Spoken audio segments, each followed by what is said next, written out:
ഈ ബിസിനസ്സിനെ കുറിച്ച് ആദ്യമായിട്ട് കേൾക്കുന്നതിന് മുമ്പ് പല സിറ്റുവേഷനിലും ഡയറക്റ്റ് സെല്ലിംഗ് ബിസിനസ് അല്ലെങ്കിൽ നെറ്റ്വർക്ക് മാർക്കറ്റിംഗ് എന്ന സബ്ജക്റ്റിനെ കുറിച്ച് വളരെ തെറ്റായ ധാരണ ഉണ്ടായിരിക്കുകയും എന്നാൽ ഈ ധാരണയാണ് ഏറ്റവും ശരി എന്ന് വിശ്വസിക്കുകയും ചെയ്തിരുന്നൊരു വ്യക്തിയായിരുന്നു ഞാൻ. അതുകൊണ്ട് എനിക്കറിവില്ല, പക്ഷെ അറിവുണ്ടെന്ന് ഞാനങ്ങ് നരിച്ചു. ഇതെന്തോ തെറ്റായൊരു പരിപാടിയാണ്, ഇത് വളരെ കുറച്ചു മാത്രം ആളുകൾ വിജയിക്കുകയും എന്നാൽ ഒരുപാട് പേർക്ക് നഷ്ടങ്ങൾ ഉണ്ടാക്കുകയും ചെയ്യുന്ന ഒരു പരിപാടിയാണ് എന്ന് മനസ്സിലാക്കി ഇത് സമൂഹത്തിൽ പടർന്നു വരുന്ന ഒരു വിപത്താണെന്നും ഈ വിപത്തിൽ നിന്ന് ആൾക്കാരെ രക്ഷിക്കണമെന്നും ഒക്കെ തീരുമാനമെടുത്ത് ശക്തമായി പ്രവർത്തിച്ചിരുന്ന ഒരു വ്യക്തിയായിരുന്നു ഞാൻ. അതിന് കാരണം വേറൊന്നുമല്ല, എൻ്റെ ഫാദർ ജമാഅത്തെ ഇസ്ലാമി എന്ന് പറയുന്ന ഒരു സംഘടനയിലെ മെമ്പറായിരുന്നു.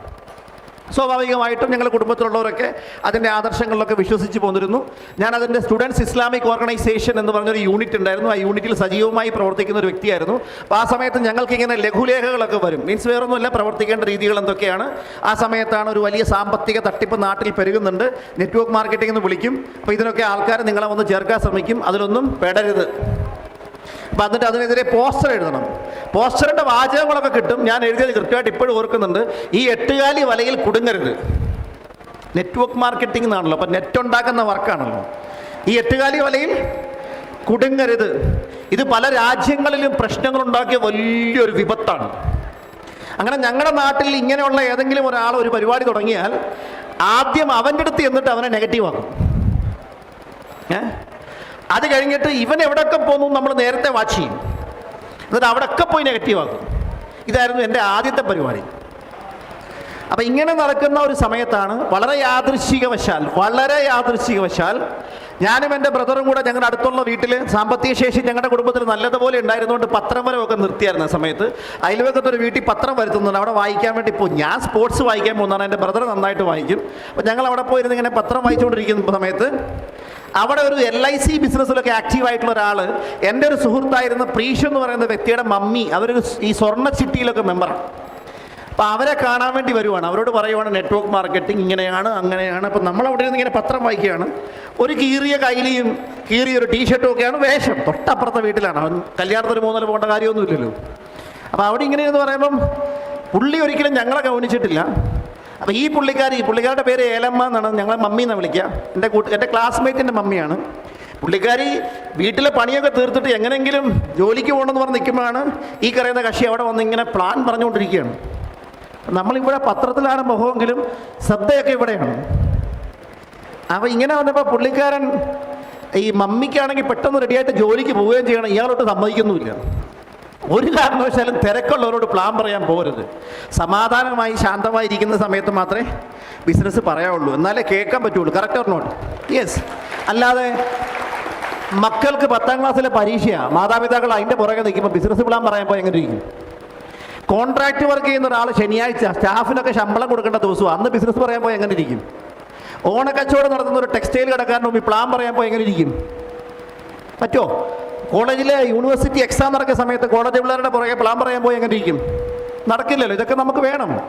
വീട്ടിൽ ഉച്ചയ്ക്ക് ഊണ് റെഡിയാക്കിയ സമയത്ത് വീട്ടമ്മമാരോട് ബിസിനസ് പ്ലാൻ പറയാൻ പറ്റണോ? ഇല്ല. അത് വീട്ടിൽ ആൾ വരുമ്പോൾ ഊണ് കൊടുക്കണ്ടേ? അപ്പോൾ ഇങ്ങനെയൊക്കെയുള്ള സിറ്റുവേഷൻ ആയതുകൊണ്ട് അവിടെ പ്ലാൻ പറയുമ്പോൾ ഈ പുള്ളിക്കാർ ശ്രദ്ധിക്കണില്ല. അപ്പം ഞാനിടയ്ക്ക് ഇങ്ങനെ അടുക്കളയിൽ പറഞ്ഞു, മമ്മി കേട്ട് നോക്ക്, പുള്ളി പറയുന്നതല്ലേ. നമ്മളിങ്ങനെ അവിടെ തന്നെ പിന്നെ ഇരിപ്പുണ്ട്. ഉടനെ പുള്ളിക്കാരിക്കൊരു നല്ലൊരു ഐഡിയ തോന്നി. പിന്നെ പുള്ളിക്കാരി ഇറങ്ങി വന്നിട്ട് പറഞ്ഞു, അതെ തങ്കച്ച, ഈ പിള്ളേർ ഇവന്മാർ കൊള്ളാം, ഇവന്മാരോടൊന്ന് പറയാൻ. എന്നാൽ പുള്ളി നമ്മളെ ഇങ്ങോട്ട് നോക്കിയപ്പോൾ കീറിയ കൈലിയും കീറിയ ഷർട്ടും കണ്ടപ്പം പുള്ളിക്കാർ പറഞ്ഞു, ഏലമ്മ ഒരുമാതിരി ഞങ്ങളെ കളിയാക്കല്ലേ കേട്ടോ, ഏലമ്മയ്ക്ക് സമയമില്ലേ പറഞ്ഞാൽ പോരെ, അങ്ങനെ നാണം കിടത്തേണ്ട വല്ല കാര്യമുണ്ടെന്ന് പുള്ളി ദേഷ്യപ്പെട്ട് ഇറങ്ങിപ്പോയി. അയാൾക്ക് എത്ര രൂപയുടെ നഷ്ടം പറ്റിയെന്ന് ആലോചിച്ച് നോക്കണം. ശരിക്കും പറഞ്ഞാൽ നമ്മൾ പറയത്തില്ല, ടി വിക്കകത്താണ്ട് പറയുന്നത് നമ്മുടെ ഉള്ളിൽ ലഡ്ഡു പൊട്ടി എന്ന് പറഞ്ഞാൽ നമ്മൾ പൈസ ഇല്ലാതെ ഇങ്ങനെ നേരായ മാർഗത്തിൽ പൈസ ഉണ്ടാക്കാൻ എന്തെങ്കിലും മാർഗമുണ്ട്. ഇത് അടുത്ത് വന്നപ്പോൾ പുള്ളി പോയി, ഇത് അടുത്ത് വന്നപ്പോൾ ആൾ പോയി. അപ്പോൾ ഇത് കറക്റ്റായിട്ട് കേൾക്കാൻ പറ്റിയില്ല. ഇതാണ് ആദ്യമായിട്ടുണ്ടായിരുന്ന അറിവ്. പിന്നെ ഈ പോസ്റ്റർ എഴുതിയുള്ള പരിചയം മാത്രമേ ഉള്ളൂ. ഇങ്ങനെ വളരെ നെഗറ്റീവായിട്ടുള്ളൊരു ധാരണ വെച്ച് പോകുന്ന സമയത്താണ് എനിക്ക് ചെറിയൊരു ബിസിനസ്സൊക്കെ ഉണ്ട്. കോളേജിൽ പഠിക്കുമ്പോഴും സ്കൂളിൽ പഠിക്കുമ്പോഴും ഞാൻ 8ാം ക്ലാസ്സിൽ പഠിക്കുമ്പോൾ പത്രം ഇടാൻ പോയിരുന്നൊരു വ്യക്തിയാണ്. രാവിലെ എഴുന്നേറ്റ് പത്രം ഇടാൻ പോകും. നിങ്ങൾ വിചാരിക്കരുത് സൈക്കിളിലാണ് പോകുന്നതെന്നൊന്നും വിചാരിക്കരുത്. ആദ്യം നടന്നൊക്കെ ആയിരുന്നു, സൈക്കിളൊന്നുമില്ല. പത്രം ഇടാനുള്ള കാശ് കൊടുത്തിട്ടൊന്നുമല്ല. ഞങ്ങളുടെ നാട്ടിൽ ആ സമയത്ത് മാധ്യമം എന്ന് പറഞ്ഞൊരു പത്രം ഇറങ്ങിയപ്പം അതിൻ്റെ വരിയൊന്നും ആരും എടുക്കത്തില്ല. കാരണം ആകെ ഒരു ലൊക്കാലിറ്റി 25 പത്രമുണ്ട്. ഒരു പത്രം ഇട്ടിട്ട് അടുത്ത പത്രം ഇടണമെങ്കിൽ 2.5 കിലോമീറ്റർ പോകണം. അപ്പോൾ ഇതൊന്നും ആരും എടുക്കാൻ പറ്റാത്തതുകൊണ്ട് എൻ്റെ ഫാദർ അതിൻ്റെ സംഘടനയായിട്ടൊരു ബന്ധമൊക്കെ ഉള്ളതുകൊണ്ട് നമ്മുടെ തലയെ കൊണ്ടൊന്ന് വെച്ച് തന്നതാണ്.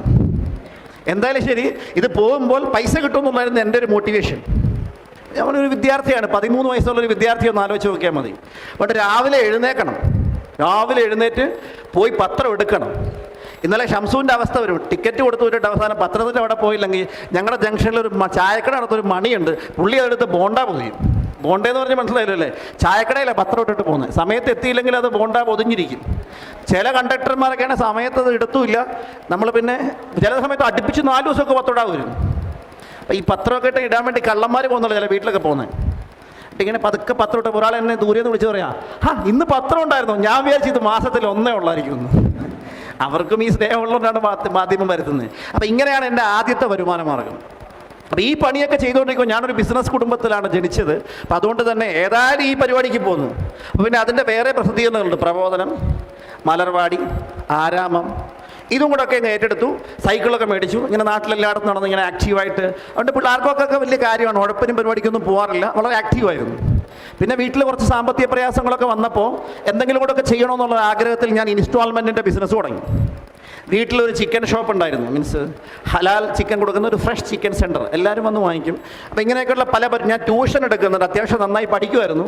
അതുകൊണ്ട് ഈ ഉഴപ്പന്മാരെയൊക്കെ കൊണ്ട് എൻ്റെ വീട്ടിൽ കൊണ്ട് പിള്ളേർ ട്യൂഷൻ ചേർക്കും. അവന്മാരൊക്കെ നല്ല മാർക്ക് വിജയിക്കുന്നുണ്ട്, നല്ല വീട്ടിലിരിക്കാൻ പറ്റാത്ത അവസ്ഥ. ഇങ്ങനത്തുള്ള പല പരിപാടികളൊക്കെ ഉണ്ടായിരുന്നു ആ സമയത്ത്. അപ്പോൾ ഇങ്ങനെ നടക്കുന്ന സമയത്ത് എനിക്ക് തുണിയുടെ ബിസിനസ് ഉണ്ട്. എന്ന് വെച്ച് കഴിഞ്ഞാൽ വലിയ കടയാണെന്നൊന്നും വിചാരിക്കരുത്, ഇൻസ്റ്റാൾമെൻറ്റ് കച്ചവടമാണ്. അപ്പോൾ ഓണ സമയത്തൊക്കെ ആൾക്കാരെ ഇവിടത്തേക്ക് പൈസയൊക്കെ അഡ്ജസ്റ്റ് ചെയ്തിട്ട് ആൾക്കാരെ ഓർഡർ എടുത്ത് ഞാൻ പോയി ഹോൾസെയിൽ സാധനം മേടിച്ച് വന്ന് ആൾക്കാർക്ക് ഡിസ്ട്രിബ്യൂട്ട് ചെയ്യും. ഒരു 500 രൂപയുടെ ഷർട്ട് 50 രൂപ മേടിച്ച് കൊടുക്കും, ബാക്കി 450 രൂപ കുറേ നാൾ കൊണ്ട് കയറി ഇറങ്ങി പിരിക്കും. ഇതൊക്കെയാണ് എൻ്റെ ഒരു വരുമാന മാർഗം. അപ്പം ഇങ്ങനെ ഒരു സാധനം മേടിക്കാൻ പൈസ ഇല്ലാത്ത സമയത്ത് ഞാൻ വീട്ടിലേക്ക് എൻ്റെ ട്യൂഷനുണ്ട്, 5 മണിക്ക് വീട്ടിലെത്തണം. ഓടിപ്പോകുമ്പോൾ ഞങ്ങളുടെ അവിടെ ഒരു കാസറ്റ് ലൈബ്രറി നടത്തുന്ന ഒരു പാർട്ടിയുണ്ട്. പുള്ളി എന്നോട് പുള്ളിയും പുള്ളിക്കാരോടും ഞാനും പൈസ കടം ചോദിക്കാറുണ്ട്. തിരിച്ചു വരുമ്പോൾ കൊടുക്കും. അപ്പം ഞാൻ ആളോട് ഇങ്ങനെ, അപ്പോൾ പുള്ളിക്ക് ഒരു കവാസാക്കി ഫോറസ്റ്റ് ചാമ്പ്യൻ എന്ന് പറഞ്ഞൊരു ബൈക്കൊക്കെ ഉണ്ട്. അതിൻ്റെ പ്രത്യേകത പമ്പിൻ്റെ അടുത്തൂടെ പോയാൽ മതി, വണ്ടി ഓടിക്കോളും. ഞാനിതൊരു ആലങ്കാരികമായിട്ട് പറഞ്ഞതാണ്. പമ്പിനടുത്തൂടെ പോയിട്ട് വണ്ടി ഓടുന്നില്ല പറയരുത്, ഞാൻ വെറുതെ നല്ല മൈലേജാണ്. അന്നൊരു 80-100 വണ്ടിക്ക് കിട്ടും, 1 ലിറ്റർ അടിച്ചാൽ. ഈ പുള്ളി ഇങ്ങനെ വരുന്നുണ്ട്. അപ്പം ഞാൻ തന്നെ കൈകാണിച്ച് പറഞ്ഞു, എനിക്കൊരു 5000 രൂപ അത്യാവശ്യമുണ്ട്, കിട്ടുമോ? പുള്ളി നിർത്തി ഇങ്ങനെ മോളോട്, വളരെ സീരിയസ് ആയിട്ടുള്ളൊരു വ്യക്തിയാണ്. ഇങ്ങനെ മോളോട് നോക്കിയപ്പോഴേ ഞാൻ വെച്ച് വല്ലതും നടക്കുമായിരിക്കും. അപ്പോൾ ആൾ പറഞ്ഞു, നീ ഒരു കാര്യം ചെയ്യും, വണ്ടിക്കകത്തോട് കയറിക്കൂ. ഞാൻ പറഞ്ഞു, എന്തിനാ?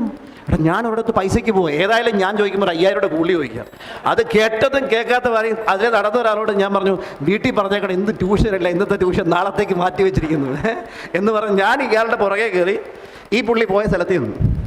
ഈ പുള്ളി പൈസ മേടിക്കാൻ പോയതാണോ എന്തിനു പോയെന്ന് അറിയത്തില്ല, ചെന്ന് കയറുന്ന ഒരു BOPയിലേക്കാണ്. ഓക്കെ, അപ്പം ഞാൻ വിചാരിച്ചു ഇവന്മാർ മൈക്കും കെട്ടി പൈസ കൊടുക്കുന്ന. ആദ്യമായിട്ടൊക്കെ ഞാൻ കോളേജിൽ പോയ ബാഗൊക്കെ എൻ്റെ കയ്യിൽ ഇരിക്കുകയാണ്. അപ്പോൾ ഇങ്ങനെ അവിടെ ചെന്ന് ഇരിക്കുകയാണ്. അപ്പോൾ ഞാൻ ഏറ്റവും ബാക്കിൽ ഇതെപ്പം തീരും എന്ന് ഇവനോട് ചോദിച്ചു പറയണത്, അവിടെ നിന്ന് സ്റ്റേജിൽ അവൻ BOP എടുത്തുകൊണ്ടിരിക്കുകയാണ്. ഇയാളാണ് പൈസ തരേണ്ട ആൾ. BOP ഓരോ പരിപാടികളെ ഒന്ന് ആലോചിച്ച് നോക്കണം. അയാൾ മീറ്റിംഗ് എടുത്തുകൊണ്ടിരിക്കുകയാണ്. ആളുടെ പേര് ലൂയിസ് എന്നായിരുന്നു, എനിക്ക് ഇപ്പോഴും കൃത്യമായിട്ട് ഓർമ്മയുണ്ട്. അപ്പം ഞാൻ പറഞ്ഞു, ഇത് തീർന്നാലേ ഇനി നമുക്ക് ചോദിക്കാൻ പറ്റുള്ളൂ. എന്നാൽ പിന്നെ ഇരുന്നത് തന്നെ, എന്ത് ചെയ്യാനാണ്? ഞാൻ അവിടെ പുറകിൽ ഇരുന്നിട്ട് ഇത് എപ്പോൾ തീരും? അപ്പം ഇത് ഈ പരിപാടിയായിരുന്നാ നേരത്തെ ഉള്ള അനുഭവം കൊണ്ടാണ്. കുറച്ചു നേരം കേട്ടിരുന്നിരുന്നിരുന്ന് അങ്ങോട്ട് ചെന്നപ്പോൾ ഇയാളൊരു വാക്ക് പറഞ്ഞു, അതെന്നെ വല്ലാതെ അങ്ങ് സ്പർശിച്ചു. ഉപഭോക്താവാണ് ഏറ്റവും നല്ല ബിസിനസ്സുകാരൻ. നമ്മളല്ലേ എല്ലാ ബിസിനസ്സുകാരെയും വിജയിപ്പിക്കുന്നത്? അല്ലേ? എന്തെങ്കിലും നേട്ടമുണ്ടോ? ഉണ്ടോ? ഇല്ല. ഒരു സിനിമ വിജയിക്കുന്നത് സിനിമയിൽ അഭിനയിക്കുന്ന നായകനോ നായികയുടെ റോള് കൊണ്ടല്ല, സംവിധായകന്റെ കഴിവ് കൊണ്ടല്ല. അവർക്കൊക്കെ കഴിവുണ്ടാവണം, മസ്റ്റ്. പക്ഷെ കണ്ടിറങ്ങിയ പ്രേക്ഷകൻ സിനിമ കൊള്ളാമെന്ന് പറഞ്ഞെങ്കിൽ മാത്രമേ ആൾക്കാർ പോവുള്ളൂ. Correct or not? അപ്പം ഇങ്ങനത്തെ ഒരു സിറ്റുവേഷൻ ആയതുകൊണ്ട് ഞാൻ ആ സമയത്ത് ഇങ്ങനെ, ഇത് ശരിയാണല്ലോ പറയുന്നത്, നമ്മൾ കാർ എടുത്തു, നല്ലതാന്ന് പറഞ്ഞു, ഒരു 5 ലക്ഷം രൂപയുടെ കാർ 5 പേര് മേടിച്ചു, 25 ലക്ഷം രൂപയുടെ കച്ചവടം കാർക്ക്. ഞാനിത് എഴുതി വെച്ചു. ഐ ഡോണ്ട് നോ, ഇവിടെ ഒരുപാട് പേര് വിശാലമായിട്ടിരിക്കുന്നുണ്ട്, വിശാലമായിട്ടിരിക്കുന്നുണ്ട്, പക്ഷേ എഴുതുന്നില്ല. ബുക്കൊക്കെ മടക്കി, പേന പോലും ഇല്ലാതെ കുറേ ബുക്കുകളൊക്കെ ആയിട്ട് ആൾക്കാർ വന്നിട്ടുണ്ട്. പേനയില്ല, അതാ എഴുതാത്തതെന്ന് എനിക്ക് മനസ്സിലായി. അപ്പോൾ എഴുതാൻ ഒരു ഉദ്ദേശവും ഇല്ലാതെയാണ് വന്നതെന്നുള്ളതാണ്. പേന ഉണ്ടെങ്കിലും എഴുതത്തില്ല. നോട്ട് ചെയ്യേണ്ടതൊക്കെ നോട്ട് ചെയ്യണം. 1 small piece of paper is equal to more than your brain. ആരെങ്കിലും ഒരു നമ്പർ പറയാം, 9961059580 ഫോർ എക്സാമ്പിൾ ഒരു നമ്പർ പറയാം. അപ്പം നിങ്ങൾ ഓക്കെ അത് കഴിഞ്ഞ് കുറച്ചങ്ങോട്ട് പോയി കഴിഞ്ഞാൽ നമ്പർ കൊടുത്തിരിക്കുമോ? 9960 പോയി. പിന്നെ ഒരാവശ്യം വന്നാൽ ഈ നമ്പർ തലയും കുത്തിക്കിടന്നാൽ കിട്ടുമോ? ആ പറഞ്ഞ സമയത്ത് അങ്ങനെ ഒന്ന് എഴുതി വെക്കുമായിരുന്നെങ്കിലോ?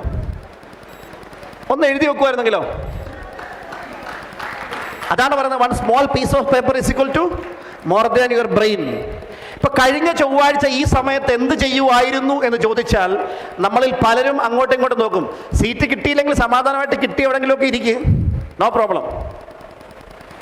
എൻ്റെ സീറ്റിൽ ആര് കയറിയിരുന്നു എന്നൊക്കെയാണ് ചോദിക്കുന്നതല്ലേ. ക്ഷമിച്ചാൽ പടച്ചം കൂടെ വയ്ക്കുന്ന പറഞ്ഞു. സൈഡിൽ ഇച്ചിരി മാറി നിന്നിട്ട് പിന്നെ ഒന്നും ഇരിക്കാം. Okay, adjust flexible, stay flexible. Okay, ഒന്ന് സംസാരിക്കാതൊക്കെ. ചില ആൾക്കാർ വിചാരിക്കുന്നത് എൻ്റെ സീറ്റാണിത്, ആരും ഇവിടെ കയറിയിരുന്നതൊക്കെ ചോദിക്കുന്നതിൽ പ്രത്യേകിച്ച് ഇവിടെയൊന്നും ഇല്ല, ബാഗൊക്കെ വെച്ചിട്ടായിരിക്കും പോയത്, നോ പ്രോബ്ലം. അപ്പം നിങ്ങൾ അങ്ങനെ പോയാൽ എൻ്റെ ശ്രദ്ധ പോകും, അതുകൊണ്ടാണ് ഞാൻ പറഞ്ഞത്. അപ്പം ഞാൻ പറഞ്ഞു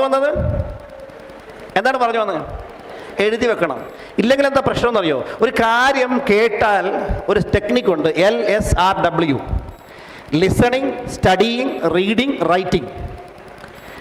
കേൾക്കുന്ന സമയത്ത് ശ്രദ്ധിച്ച് കേട്ടിരിക്കുകയും അതിനെക്കുറിച്ച് അപഗ്രഥിച്ച് പഠിക്കുകയും അതിനെക്കുറിച്ച് വായിക്കുകയും ലാസ്റ്റ് അതേ ചെയ്യണമെന്നാണ്. എഴുതുമ്പം മറ്റൊന്നിനുമില്ലാത്തൊരു പ്രത്യേകത, തലച്ചോറിന് കാര്യങ്ങൾ മനസ്സിലാവണം. വേണോ? ഉറങ്ങാനുള്ള സാധ്യത കണ്ടു തുടങ്ങുന്നുണ്ട്. തലച്ചോറിന് കാര്യങ്ങൾ മനസ്സിലാവണം. എനിക്കൊന്ന് സമൂസയും പത്തിരിയും കഴിച്ചു എന്ന് എനിക്ക് തോന്നുന്നു, രണ്ടും കൂടെ കഴിച്ചെന്ന് തോന്നുന്നു. എന്നാലും നെയ്യപ്പവും. ഓക്കെ, എനിവേ ഞാൻ പറഞ്ഞു വന്ന എഴുതി വെക്കുമ്പം തലച്ചോറിന് മനസ്സിലാവണം, അത് കയ്യിലേക്ക് മെസ്സേജ് കൊടുക്കണം, എന്നാലല്ലേ നമുക്കൊരു കാര്യം എഴുതാൻ പറ്റുള്ളൂ. അപ്പം എഴുതുന്ന വിദ്യാർത്ഥികൾക്കാണ് റാങ്ക് കിട്ടുക.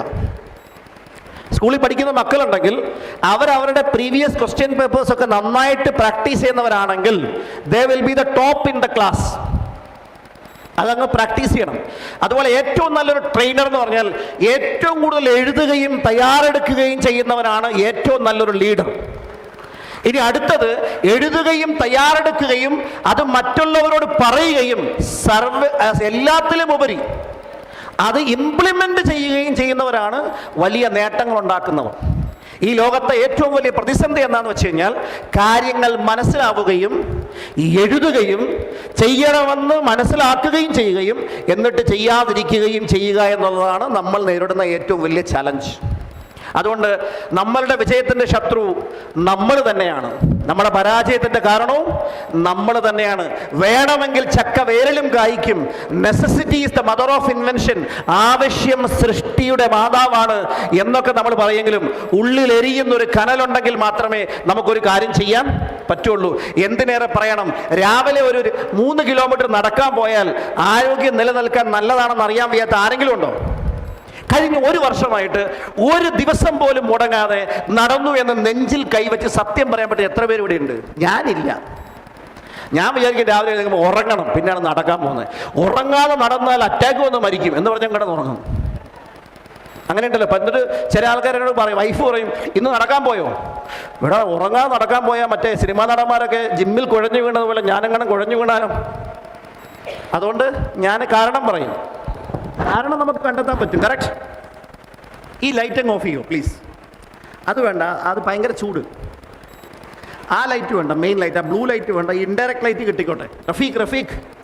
റഫീഖ് ബായ്, ലൈറ്റായിട്ട് വെച്ചാൽ മതി. അല്ലെങ്കിൽ എനിക്ക് നിങ്ങളെയും കാണാൻ പറ്റുന്നില്ല, എനിക്കൊരു തലവേദന എടുക്കുന്നില്ല, ഇങ്ങനെ ഫ്ലിക്കർ ചെയ്തുകൊണ്ടിരിക്കുകയാണ്. അത് ഇൻഡയറക്റ്റ് ലൈറ്റ് അടിക്കും, ഇൻഡയറക്റ്റ് ലൈറ്റ്. ഇല്ല അങ്ങോട്ട് വല്ലതും തിരിച്ചു വെക്കാൻ പറ. ഓക്കെ, കാണാൻ പറ്റുന്നുണ്ടോ എന്നെ? കുഴപ്പമൊന്നുമില്ലല്ലോ. Okay, it's okay. എനിക്കിപ്പോൾ നിങ്ങളെ നന്നായിട്ട് കാണാൻ പറ്റുന്നത്. ഇത് അടിച്ചുകൊണ്ടിരിക്കുമ്പോഴല്ലോ കണ്ണിൽ ഇങ്ങനെ കിടന്ന് ഫ്ലിക്കർ ചെയ്തുകൊണ്ടിരിക്കുക, അതുകൊണ്ട് ഞാൻ പറയുന്നത്.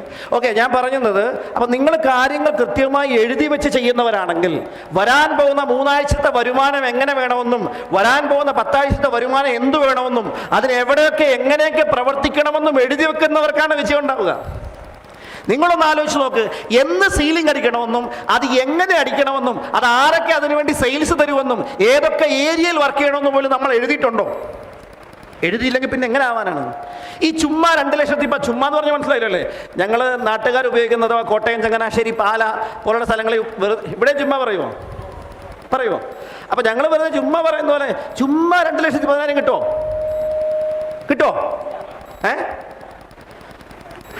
ചേച്ചി ഒന്ന് നേരെ ഇരിക്കാവോ?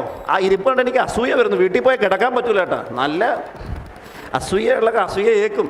കിടന്നങ്ങ് ഉറങ്ങുന്ന പോലെ കിടക്കുമ്പോൾ സുഖമായിട്ട് അങ്ങനെ കിടന്നാൽ നിൽക്കുന്നവന് ഒരു സങ്കടം വരും. അത്ര സുഖമായിട്ടൊന്നും ഇരിക്കല്ലേ പ്ലീസ്. ശരിക്കും ഒരു ട്രെയിനിങ്ങിൽ വന്നാൽ ഡയമണ്ട് ആകുന്നവരെ കണ്ടാൽ മനസ്സിലാവും. അവൻ ഈ പുറകിലെ സീറ്റ് ഉപയോഗിക്കത്തില്ല. ശംസു കാല് താഴെ, അതാ NTCയിൽ അടിച്ചിരിക്കുന്നത്. താഴെ ഉള്ളവരൊക്കെ ITC ആയി. അല്ല പിന്നെ കാലൊക്കെ താത്തൊന്ന് ഫ്രണ്ടിലോട്ടൊക്കെ ചാഞ്ഞിരിക്കും. ഓക്കെ, ഇനി അങ്ങനെ ഇരിക്കണം. എന്നാലേ നമുക്ക് ശ്വാസകോശം നേരെ ഇരിക്കുകയുള്ളൂ. ശ്വാസകോശം നേരെ ഇരുന്നാലേ ഓക്സിജൻ കിട്ടുകയുള്ളൂ. ഓക്സിജൻ കിട്ടിയാലേ ബ്രെയിൻ ലൈവ് ആവുകയുള്ളൂ. ബ്രെയിൻ ലൈവായെങ്കിലേ പറയുന്ന കാര്യം മനസ്സിലാവുള്ളൂ. പറയുന്ന കാര്യം മനസ്സിലായാലേ എഴുതാൻ പറ്റുള്ളൂ. ഡയമണ്ടുകാരോട് പറയേണ്ട വരും, അടുത്ത പുഷ് ബാക്ക് ഇല്ലാത്ത സീറ്റ് വെക്കാൻ പറയേണ്ടി വരും. പുഷ് ബാക്കും AC ഒക്കെ ഉണ്ട്, അത് നിങ്ങളുടെ സൗകര്യം പ്രമാണിച്ചുകൊണ്ടാണ്. പക്ഷേ അതിനെ ഉപയോഗപ്പെടുത്തരുത്. ഓക്കെ, ഫ്രണ്ടിലേക്ക് ഇരിക്കാൻ പറ്റുമോ? കാല് 2 തറയിൽ കുത്തി ഒരു 12 ഇഞ്ചിൻ്റെ ഗ്യാപ്പ് 2 കാലം നമ്മൾ വരട്ടെ. ആദ്യം ഭംഗിയായിട്ട് ഇരിക്കാൻ പഠിക്കും, എന്നിട്ട് നമുക്ക് സീലിംഗ് അടിക്കാം.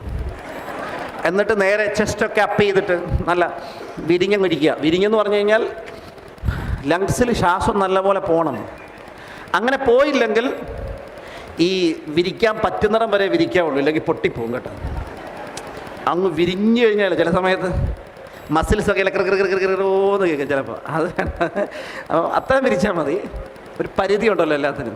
അപ്പം നമ്മളിത് ഒന്ന് ശ്വാസം ശരിക്കും പറഞ്ഞാൽ ബ്രീത്തിങ് ഒരാൾ എത്ര എടുക്കുന്നു എന്നുള്ളതാണ് അയാളുടെ ആയുസ് തീരുമാനിക്കുന്നത്. നന്നായതാണ് യോഗ പഠിപ്പിക്കുന്നത്, മെഡിറ്റേഷൻ പഠിപ്പിക്കുന്നത്. നന്നായി ബ്രീത്തിങ്ങിൽ ശ്രദ്ധിച്ചുകൊണ്ട് ശ്വാസം എടുക്കുകയും ശ്വാസം വിടുകയും കറക്റ്റായിട്ട് ചെയ്താൽ കൂടുതൽ ജീവിച്ചിരിക്കാനുള്ള സാധ്യതയുണ്ട്. നന്നായി ശ്വാസം വലിച്ചിട്ട് റോഡ് അങ്ങോട്ടും ഇങ്ങോട്ടും നോക്കാതെ മുറിച്ച് കിടന്നാൽ ഒരു കാര്യമില്ല.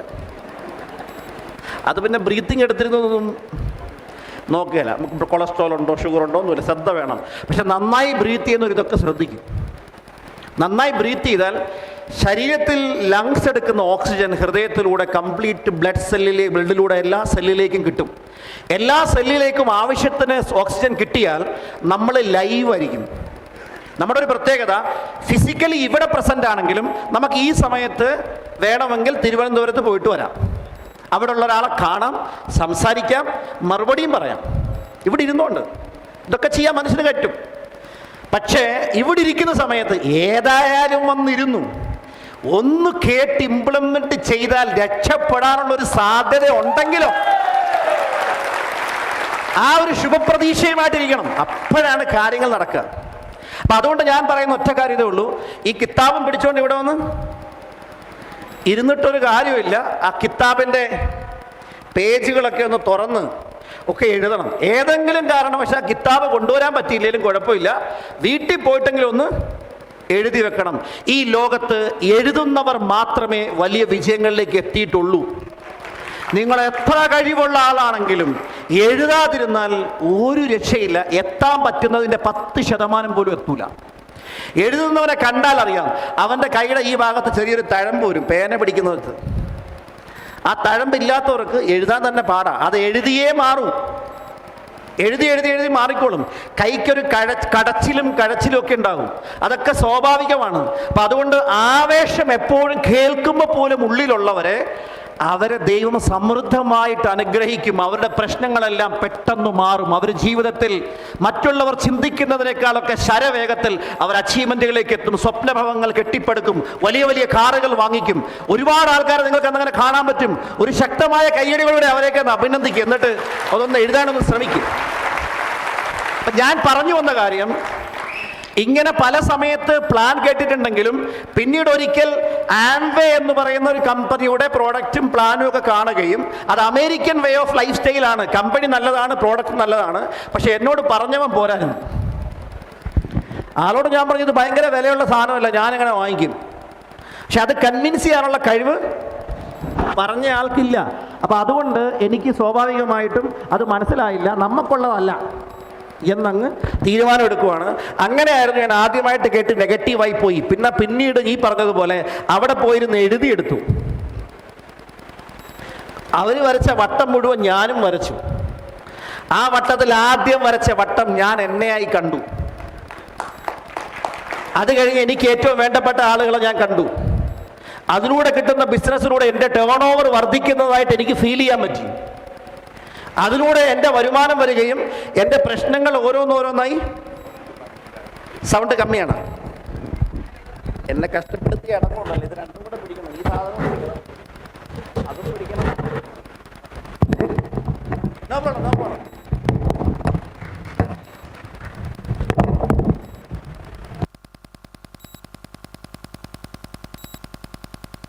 ഹലോ. യെസ്. ഒന്ന് കൈയടിക്കും. മൈക്കൊക്കെ വന്നില്ലേ? സൗണ്ടൊക്കെ വന്നില്ലേ? ശംസു പറഞ്ഞു എന്നാ ഇത് രണ്ടും കൂടെ വെച്ചിട്ട് ഞാൻ കഷ്ടപ്പെടുമായിരുന്നു. നിങ്ങളൊക്കെ എന്താ വിയർക്കാത്തത്? അത് ഉള്ളിൽ വല്ല കത്തണം. അങ്ങനെ സുഖിച്ചങ്ങിരിക്കുക കേൾക്കുന്ന പറഞ്ഞല്ലേ. അങ്ങനെ ഇരുന്നാൽ ശരിയാവൂല. രാവിലെ മുതൽ ഇവിടെ ഇരിക്കുന്നുണ്ട്. അതേ സീറ്റിൽ നിന്ന് അനങ്ങാതെ ഇങ്ങനെ മുകളിലോട്ട് നോക്കി. ഇത് കഴുത്തിന് വേദന ഉണ്ടാവും കേട്ടോ. ഒരു ശക്തമായ കൈ. എന്താ പേരെന്താ? മുഹമ്മദ് കാക്ക് ഒരു ശക്തമായ കൈയടി കൊടുക്ക്. ആള് വളരെ ശ്രദ്ധയോടുകൂടി കേട്ടിരിക്കുന്നുണ്ട്. ഇനി ബാക്കിയുള്ള നിങ്ങൾ കേൾക്കണം. അങ്ങനെ അന്ന് എഴുതിയത് കൊണ്ട് കുറേ കഴിഞ്ഞപ്പോൾ, ഒരു അരമണിക്കൂർ കഴിഞ്ഞപ്പോൾ ഞാൻ എന്തിനാ പോയെന്ന് ഞാൻ മറന്നുപോയി. ഓക്കെ. പക്ഷെ അതിനെക്കാട്ടും വിറ്റ് എന്നെ കൊണ്ടുപോയെന്നുള്ള കാര്യവും മറന്നുപോയി. അവൻ വേറെ എങ്ങാട്ട് പൈസ മേടിക്കാൻ പോയിരിക്കുക. അപ്പം ഞാനിതെല്ലാം കേട്ടിട്ട് ഞാൻ എന്നെ കൊണ്ടുപോയ പാർട്ടിയെ നോക്കുമ്പോൾ ആളവിടെ ഇല്ല. പിന്നെ ഞാൻ ബസ്സിന് കയറി തിരിച്ച് വീട്ടിൽ പോയി. പിറ്റേ ദിവസം രാത്രി അന്ന് രാത്രി ഉറക്കം വന്നില്ല. ഞാൻ ചോദിക്കട്ടെ, ഈ ബിസിനസ്സിനെ കുറിച്ച് ചിന്തിച്ച് ഇതിൻ്റെ വിജയങ്ങളൊക്കെ മനസ്സിൽ കണ്ട് നിങ്ങളുടെ ഉറക്കം എന്തെങ്കിലും പോയിട്ടുണ്ടോ? പോയിട്ടുണ്ടെങ്കിൽ രക്ഷപ്പെടാൻ സാധ്യതയുണ്ട്. വെറുതെ ആരെങ്കിലും കുറിച്ച് ചിന്തിച്ചിട്ട് ഉറക്കം പോയതാണെങ്കിൽ ഒരു കാലത്ത് ബാക്കി ഞാൻ പറയുന്നില്ല.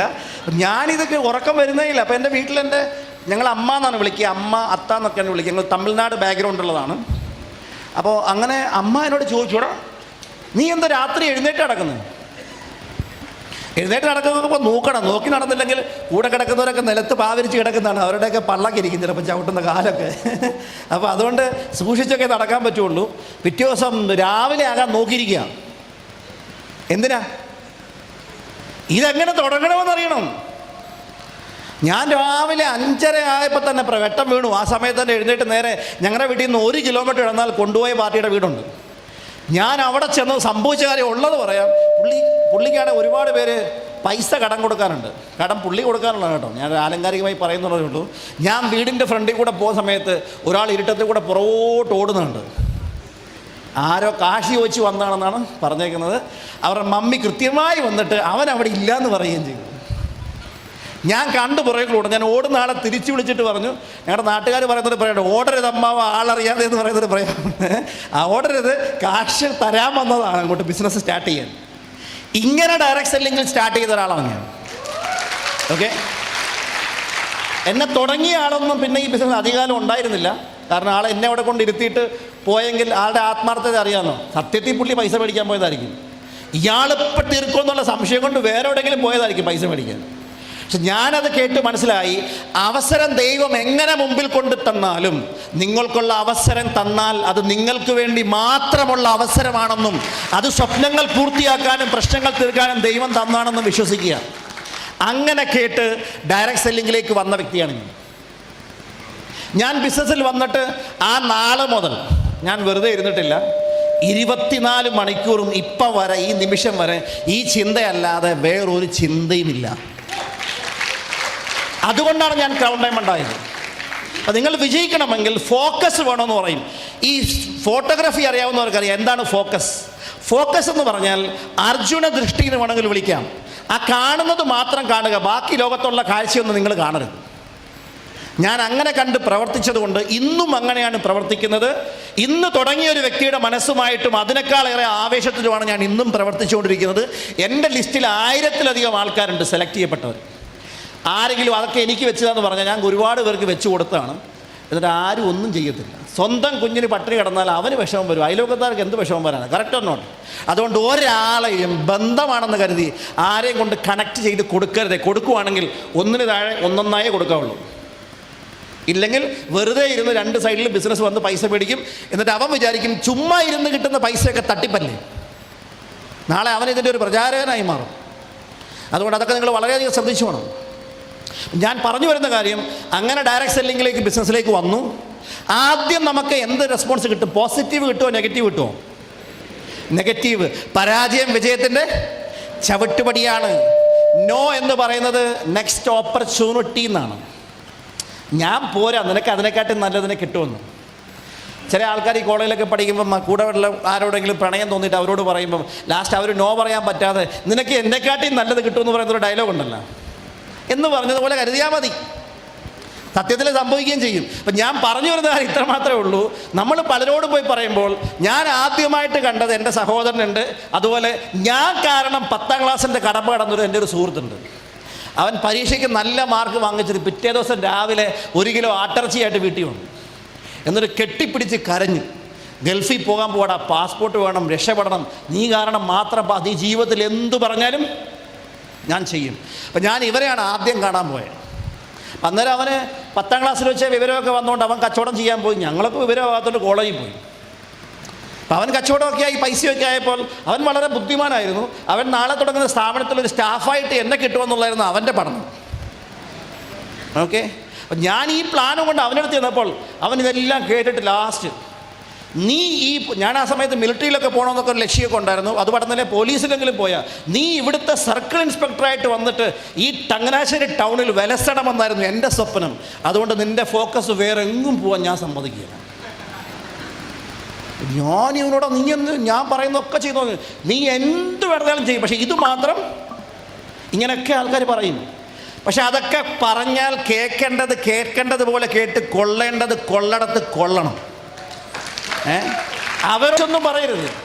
എന്നെ വളരെ ആലങ്കാരികമായിട്ടും അല്ലാതെയും ഒക്കെ റിജക്റ്റ് ചെയ്ത ആൾക്കാർ നാളെ വീടിൻ്റെ വാതിക്കൽ ക്യൂ നിൽക്കുന്ന സിറ്റുവേഷൻ വരുത്തണം. ഈ ബിസിനസ്സിൽ എന്നെ കൂടെ എടുക്കാവോ എന്ന് ചോദിച്ചു.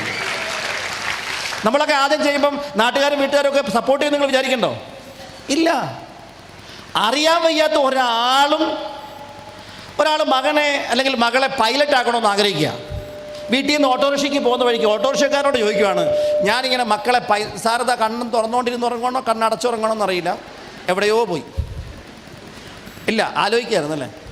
അപ്പോൾ ഒന്നും അങ്ങനെ ആലോചിക്കാതെ ഒന്ന് ശ്രദ്ധിച്ചോണം കേട്ടോ, ഇവിടെ ശ്രദ്ധിക്കണം. അപ്പം ഓട്ടോക്കാരോട് ചോദിക്കുകയാണ്, ഞാനൊന്ന് മോനെ പൈലറ്റ് ആക്കിയാലോ എന്ന്. അപ്പം ഓട്ടോക്കാരൻ എന്തോ പറയും, ഈ റോട്ടിൽ കൂടെ തന്നെ പോകാൻ പറ്റുന്നില്ല, താഴെ ചക്രം ഉണ്ടായിട്ട് തന്നെ നിൽക്കുന്നില്ല, അപ്പോഴാണ് മുകളിൽ കൂടെ എങ്ങാനും പോയാൽ തീർന്നു. Correct or not? എന്തെങ്കിലും പൈലറ്റ് ആവുക. പൈലറ്റ് ആകണമെങ്കിൽ പൈലറ്റായി വിജയിച്ച ഒരാളോട് പോയി അഭിപ്രായം ചോദിക്കണം, എങ്കിലേ പൈലറ്റാകാൻ പറയുള്ളൂ. ഞാൻ പറയുന്നത്, നിങ്ങൾ ഈ ബിസിനസ്സിൽ വിജയിക്കണമെന്നുണ്ടെങ്കിൽ ഈ ബിസിനസ്സിൽ വന്ന് വിജയിച്ച ആളുകളോട് ചോദിക്കേണ്ടത് പോലെ ചോദിച്ചാലേ.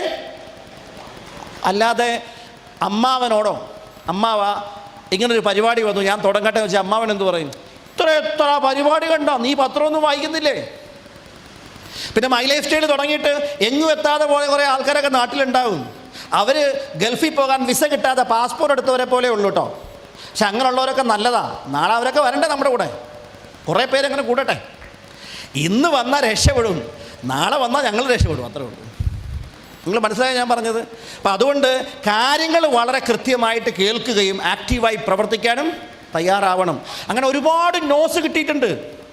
കയ്യിലാണെങ്കിൽ സാമ്പത്തിക പ്രയാസങ്ങളും ബുദ്ധിമുട്ടുകളൊക്കെ ഒരുപാടുണ്ട്. സമയക്കുറവുകൊണ്ട് ഞാൻ കൂടുതലൊന്നും പറഞ്ഞു പോകുന്നില്ല. ഈ കിടന്ന കുറച്ച് പിക്ചറുകളുണ്ട്, എൻ്റെ അവസ്ഥയെന്ന് മനസ്സിലാക്കിയാൽ മതി. ഞാൻ ജനിച്ചു വളർന്ന വീടാണ് ബാക്കിലുള്ളത്. ഞാൻ ജനിക്കുന്നതിന് മുമ്പ് എൻ്റെ ഫാദർ വാങ്ങിയൊരു വീടാണ്. അദ്ദേഹത്തിൻ്റെ ചെറുപ്പകാലങ്ങളൊക്കെ ഒരുപാട് ദാരിദ്ര്യത്തിലൊക്കെ ജീവിച്ചിട്ടുള്ളവരാണ്. സ്വന്തമായിട്ട് നല്ല വീടൊന്നും പണ്ടുണ്ടായിരുന്നു, പിന്നീട് അതൊക്കെ നഷ്ടപ്പെട്ടു. അങ്ങനെ അവസാനം സാമ്പത്തികമായിട്ടൊക്കെ ബുദ്ധിമുട്ടി. എൻ്റെ ഫാദർ അദ്ദേഹത്തിൻ്റെ ചെറുപ്പകാലത്ത് മരണപ്പെട്ടു പോയി. സഹോദരങ്ങളും സഹോദരിയും രോഗിയായ ഒരു മാതാവും ഒക്കെ ഉണ്ടായിരുന്നുള്ളൂ. 11 മാസം ഇങ്ങനെ വാടകയ്ക്ക് പറയാറുണ്ട്, ഈ വലിക്കുന്ന വണ്ടിയും വലിച്ചുകൊണ്ട് പല സ്ഥലത്തൊക്കെ നടന്ന് സ്വന്തമായിട്ടൊരു വീട് വേണമെന്നൊരു സ്വപ്നം മാത്രമേ ഉണ്ടായിരുന്നുള്ളൂ. ഒരു അഡ്രസ്സ് വേണം. എൻ്റെ മക്കൾക്ക് ആ ഒരു അവസരം വരരുത്. അങ്ങനത്തെ സിറ്റുവേഷനിൽ നിന്നിരുന്നു. എന്നെ സംബന്ധിച്ചോളം ചെറുപ്പം മുതലേ ബിസിനസ് കണ്ട് ഞങ്ങളുടെ എല്ലാ ഫാമിലി എല്ലാവരും ഹോൾസെയിൽ ട്രേഡേഴ്സാണ്, കച്ചവടക്കാരാണ്. അതുകൊണ്ട് ഒരാളും ജോലിയുള്ള ആൾക്കാരില്ല. അപ്പം ജോലി ഇല്ലാത്ത കുടുംബങ്ങളിൽ ആൾക്കാർ വിചാരിക്കുന്നത് ജോലിയാണ് നല്ലതെന്നാലേ. അക്കരപ്പച്ച അത്രയേ ഉള്ളൂ. ജോലിക്കാരെന്ത് പറയും? എണ്ണിച്ചുട്ട അപ്പം പോലെ ആദ്യത്തെ 15 ദിവസം പൗർണമിയും അത് കഴിഞ്ഞുള്ള 15 ദിവസം അമാവാസിയും അല്ലേ? അല്ല, ഇരുട്ടായിപ്പോൾ മൊത്തം. കയ്യിലുള്ള പൈസ തീർന്നു കഴിഞ്ഞാൽ പിന്നെ ഉണ്ടോ? പിന്നെ ഇങ്ങനെ അടുത്ത ഒരു 1-ാം തീയതിക്ക് വേണ്ടി ഇങ്ങനെ പ്രതീക്ഷിച്ച് ജീവിക്കും. ഇങ്ങനെ ഒരു വട്ടം വരച്ച് ആ വട്ടത്തിനകത്ത് കറക്റ്റ് കണക്ക് കൂട്ടി പോവും. എവിടെയെങ്കിലും കണക്ക് തെറ്റിയാൽ മൊത്തം താളം തെറ്റും. ഇതാണ് മാസശമ്പളമുള്ള ആളുകളുടെ അവസ്ഥ. ഇതൊന്നും മോശമല്ല. പക്ഷേ അങ്ങനെ ഉണ്ടായിരുന്ന സിറ്റുവേഷനിൽ മിലിറ്ററിയിൽ ഒരു ജോലി വേണമെന്നൊരു സ്വപ്നം, ഒരു ഓഫീസറായി കയറണമെന്നുള്ള സ്വപ്നം 8ാം ക്ലാസ്സിൽ പഠിക്കുന്ന പ്രായം മുതലേ എനിക്കുണ്ട്. അങ്ങനെ ഒരു ഇൻറ്റൻഷനുമായിട്ടൊന്നും അല്ല. എൻ സി സി എന്ന് പറഞ്ഞാൽ നാഷണൽ കേഡറ്റ് കോപ്സ്, ആർമിയുടെ സ്റ്റുഡൻറ്റ് വിങ് ആണ്. അതിൽ ഞാൻ 8ാം ക്ലാസ്സിൽ പഠിക്കുമ്പോൾ ആദ്യമായി ജോയിൻ ചെയ്യുന്നു. ആദ്യത്തെ 3 ആഴ്ച മോട്ടിവേറ്റ് ചെയ്തത് അവിടെ കിട്ടുന്ന പൊറോട്ടയും മുട്ടയായിരുന്നു. പിന്നെ അത് നിർത്തി ബട്ടർ ബണ്ണാക്കിയപ്പോൾ ഏറ്റവും കൂടുതൽ സങ്കടപ്പെടുകയും പ്രതിഷേധം ശക്തമായി അറിയിക്കുകയും ചെയ്ത ഒരു ധീരനായ NCCയുടെ പോരാളിയായിരുന്നു ഞാൻ. സാർ, കഷ്ടമായി പോയി സാർ. ആ പൊറോട്ടയും മുട്ടയും നിർത്തി ബട്ടർ ബണ്ണാക്കി കളഞ്ഞല്ലോ സാർ. ഞാൻ ഉള്ള സമയത്ത് അങ്ങനെയൊക്കെ ഞാൻ പറഞ്ഞു വന്നത് ഇത് ഉള്ള കാര്യമാണ് പറയണത്. അത് കഴിഞ്ഞിട്ട് പിന്നീട് പൊറോട്ടയും ബട്ടർ ബണ്ണും ഒക്കെ ഞാൻ മറന്നു. NCCയും പരേഡും ക്യാമ്പുകളും ഗണ്ണും മെഷീൻ ഗണ്ണും ഇതൊക്കെയായി മനസ്സിലെ സ്വപ്നം. ഒരു പട്ടാളത്തിലെ ഒരു എന്താ പറയുക, രാജ്യത്തിന് വേണ്ടി ജീവൻ കൊടുക്കുന്ന ഒരു ഉത്തമ പൗരനായി മാറണം എന്നൊക്കെ പറഞ്ഞിട്ടുള്ളൊരു ഒരു മനസ്സൊക്കെ ആയിട്ട് ഇങ്ങനെ വന്ന് നിൽക്കുന്ന സമയമാണ്. അപ്പോൾ അങ്ങനെ വളർന്ന സമയത്ത് NCCയിൽ Aയും Bയും Cയും സർട്ടിഫിക്കറ്റൊക്കെ വാങ്ങിച്ചു. C സർട്ടിഫിക്കറ്റ് കിട്ടിയ സമയത്ത് എടുത്ത ഫോട്ടോയാണ് കോളേജ് മാഗസിനിലിടാൻ. അടുത്ത ഫോട്ടോ ഡ്രൈവിംഗ് ലൈസൻസ് എടുത്തപ്പോൾ കിട്ടിയതാണ്. അടുത്ത ഫോട്ടോ പാസ്പോർട്ട് എടുത്തപ്പോൾ കിട്ടിയതാണ്. വീട്ടിൽ ഫാദറിൻ്റെ ബിസിനസ്സൊക്കെ പല കാരണങ്ങൾ കൊണ്ട് നഷ്ടത്തിൽ പോയി. ഇസ്ലാമിൽ അല്ലെങ്കിൽ പലിശ ഹറാമായതുകൊണ്ട് സമ്പാദ്യമൊന്നും ഉണ്ടായിരുന്നില്ല. കയ്യിൽ ഇഷ്ടംപോലെ പൈസ മിച്ചം ഉണ്ടെങ്കിൽ അതുകൊണ്ട് സിമ്പിളായിട്ട് ജീവിക്കുകയും മിച്ചം വന്ന പൈസ വെച്ച് ആർക്കെങ്കിലും പ്രയോജനപ്പെടുന്ന എന്തെങ്കിലും നല്ല കാര്യം ചെയ്യണമെന്നൊക്കെയാണ് അങ്ങനെ പാരൻസ് പഠിപ്പിച്ചിട്ടുള്ളത്. അതുകൊണ്ടൊക്കെ ഞങ്ങൾക്കൊന്നും ഒരു ബുദ്ധിമുട്ടും അന്നും ഉണ്ടായിട്ടില്ല, ഇന്നും ഉണ്ടായിട്ടില്ല. അതുകൊണ്ടാണ് മൈ ലൈഫ് സ്കെയിൽ കിട്ടിയതെന്ന് ഞാൻ ഉറച്ച് വിശ്വസിക്കുന്നു. അതുകൊണ്ടാണ് ട്രെയിനിങ്ങിന് പോയിരുന്നതെന്ന് ഞാൻ ഉറച്ച് വിശ്വസിക്കുന്നു. അതുകൊണ്ടാണ് ട്രെയിനിങ്ങിൽ ഇരുന്ന കാര്യങ്ങൾ മനസ്സിലായതെന്ന് ഉറച്ച് വിശ്വസിക്കുന്നു. അതുകൊണ്ടാണ് ഇത് വിട്ടുകളയണമെന്ന് തോന്നിയിട്ടും തീരുമാനിച്ചിട്ടും വിട്ടുകളയാതെ എന്നെ പിടിച്ചു നിർത്തിയെന്ന് ഞാൻ വിചാരിക്കുന്നു. അങ്ങനെ പലവട്ടം ഞാനും വിചാരിച്ചിട്ടുണ്ട്. അങ്ങനെ എങ്ങാണെങ്കിൽ ഒരു ദിവസം വിട്ടുകളഞ്ഞിരുന്നെങ്കിലോ? ഇന്ന് നിങ്ങളെയൊക്കെ നേരിട്ട് കാണാൻ പറ്റുമോ? ഇന്നൊരു അച്ചീവറായിട്ട് നിൽക്കാൻ പറ്റുമോ? അച്ചീവ്മെൻറ്റിനെ കുറിച്ചൊക്കെ ഞാൻ പറയുന്നുണ്ട്. എനിവേ, വീട്ടിൽ ഒരുപാട് പ്രശ്നങ്ങൾ കാണുമ്പോൾ ഒരുപാട് സങ്കടം തോന്നിപ്പോയിട്ടുണ്ട്. കാരണം ഞങ്ങളൊക്കെ പഠിക്കാൻ നല്ല മിടുക്കരായിരുന്നു. പക്ഷേ ഹയർ എഡ്യൂക്കേഷന് വേണ്ടി പൈസ ഇല്ലാത്തതിൻ്റെ പേരിൽ പല സ്ഥാപനങ്ങളിലും മാസത്തിലും ആഴ്ചയിലൊക്കെ ജോലിക്കൊക്കെ പോയി നാട്ടിൽ കിട്ടാവുന്ന ഈ ദിവസക്കൂലിക്ക് എന്ന് വെച്ച് കഴിഞ്ഞാൽ കൂലിപ്പണി, അതാണ് പച്ച മലയാളത്തിൽ പറഞ്ഞത്, ഇങ്ങനെയുള്ള പല പണികളും എടുത്തിട്ട് വളരെ കഷ്ടപ്പെട്ടാണ് പഠിച്ച് ജീവിച്ചിട്ടുള്ളത്. അതുകൊണ്ടൊരു ഗുണമുണ്ടായി. ഒരുപാട് പൈസ ഉള്ളവർ ഉഴപ്പാൻ പോയി. നമ്മൾ ജീവിക്കാൻ വേണ്ടി, വീടിന് വേണ്ടി, കുടുംബത്തിന് വേണ്ടി പണിയെടുക്കാൻ വേണ്ടി ഇറങ്ങി. അതുകൊണ്ട് ഒരുപാട് കാര്യങ്ങൾ പഠിക്കാനായിട്ട് പറ്റി. ഇങ്ങനെ വന്നിരിക്കുന്ന സമയത്താണ് ഞാൻ നേരത്തെ പറഞ്ഞതുപോലെ ഒരു അവസരം അന്വേഷിക്കുന്ന ആ സമയത്ത് അവിടെ പ്ലാൻ പ്രസൻറ്റേഷൻ കേൾക്കുന്നു. നമ്മുടെ വേഷം കണ്ട് അവർ നമ്മളെ പുച്ഛിച്ച് തള്ളി. ഒരിക്കലും ഒരാളെ വേഷം കണ്ട് തള്ളാൻ പാടില്ല. ലോകത്തൊരു വലിയൊരു യൂണിവേഴ്സിറ്റി ഉണ്ട്. ആ യൂണിവേഴ്സിറ്റിയുടെ പേര് സ്റ്റാൻഫോർഡ് യൂണിവേഴ്സിറ്റി എന്നാണ്. വേറൊരു യൂണിവേഴ്സിറ്റിയിൽ, അവിടുത്തെ യൂണിവേഴ്സിറ്റിയിലെ നമ്മൾ വൈസ് ചാൻസലർ എന്നൊക്കെ പറയത്തില്ലേ, അവിടെ പ്രസിഡൻ്റ് എന്നാണ് വിളിക്കുക. UK ഒരു യൂണിവേഴ്സിറ്റിയിലാണ്. ആ യൂണിവേഴ്സിറ്റിയിൽ ഒരു പഴയ മുഷിഞ്ഞ കോട്ടൊക്കെ ഇട്ട്, ഈവൻ ഒരു പഴയ വസ്ത്രം അല്ലെ ചാക്കൊക്കെ ഇങ്ങനെ തയ്ച്ചിട്ട് സൂട്ട് പോലെ ധാരം തണുപ്പ് രക്ഷപ്പെടാനുള്ള ഇതൊക്കെ ഇട്ടിട്ട് ഒരു കപ്പിൾസ് വന്നിങ്ങനെ ഇരിക്കുന്നുണ്ട്. അവരുടെ ഉദ്ദേശം ഞാൻ പ്രസിഡൻറ്റിനെ കാണണമെന്നാണ്, വൈസ് ചാൻസലറെ.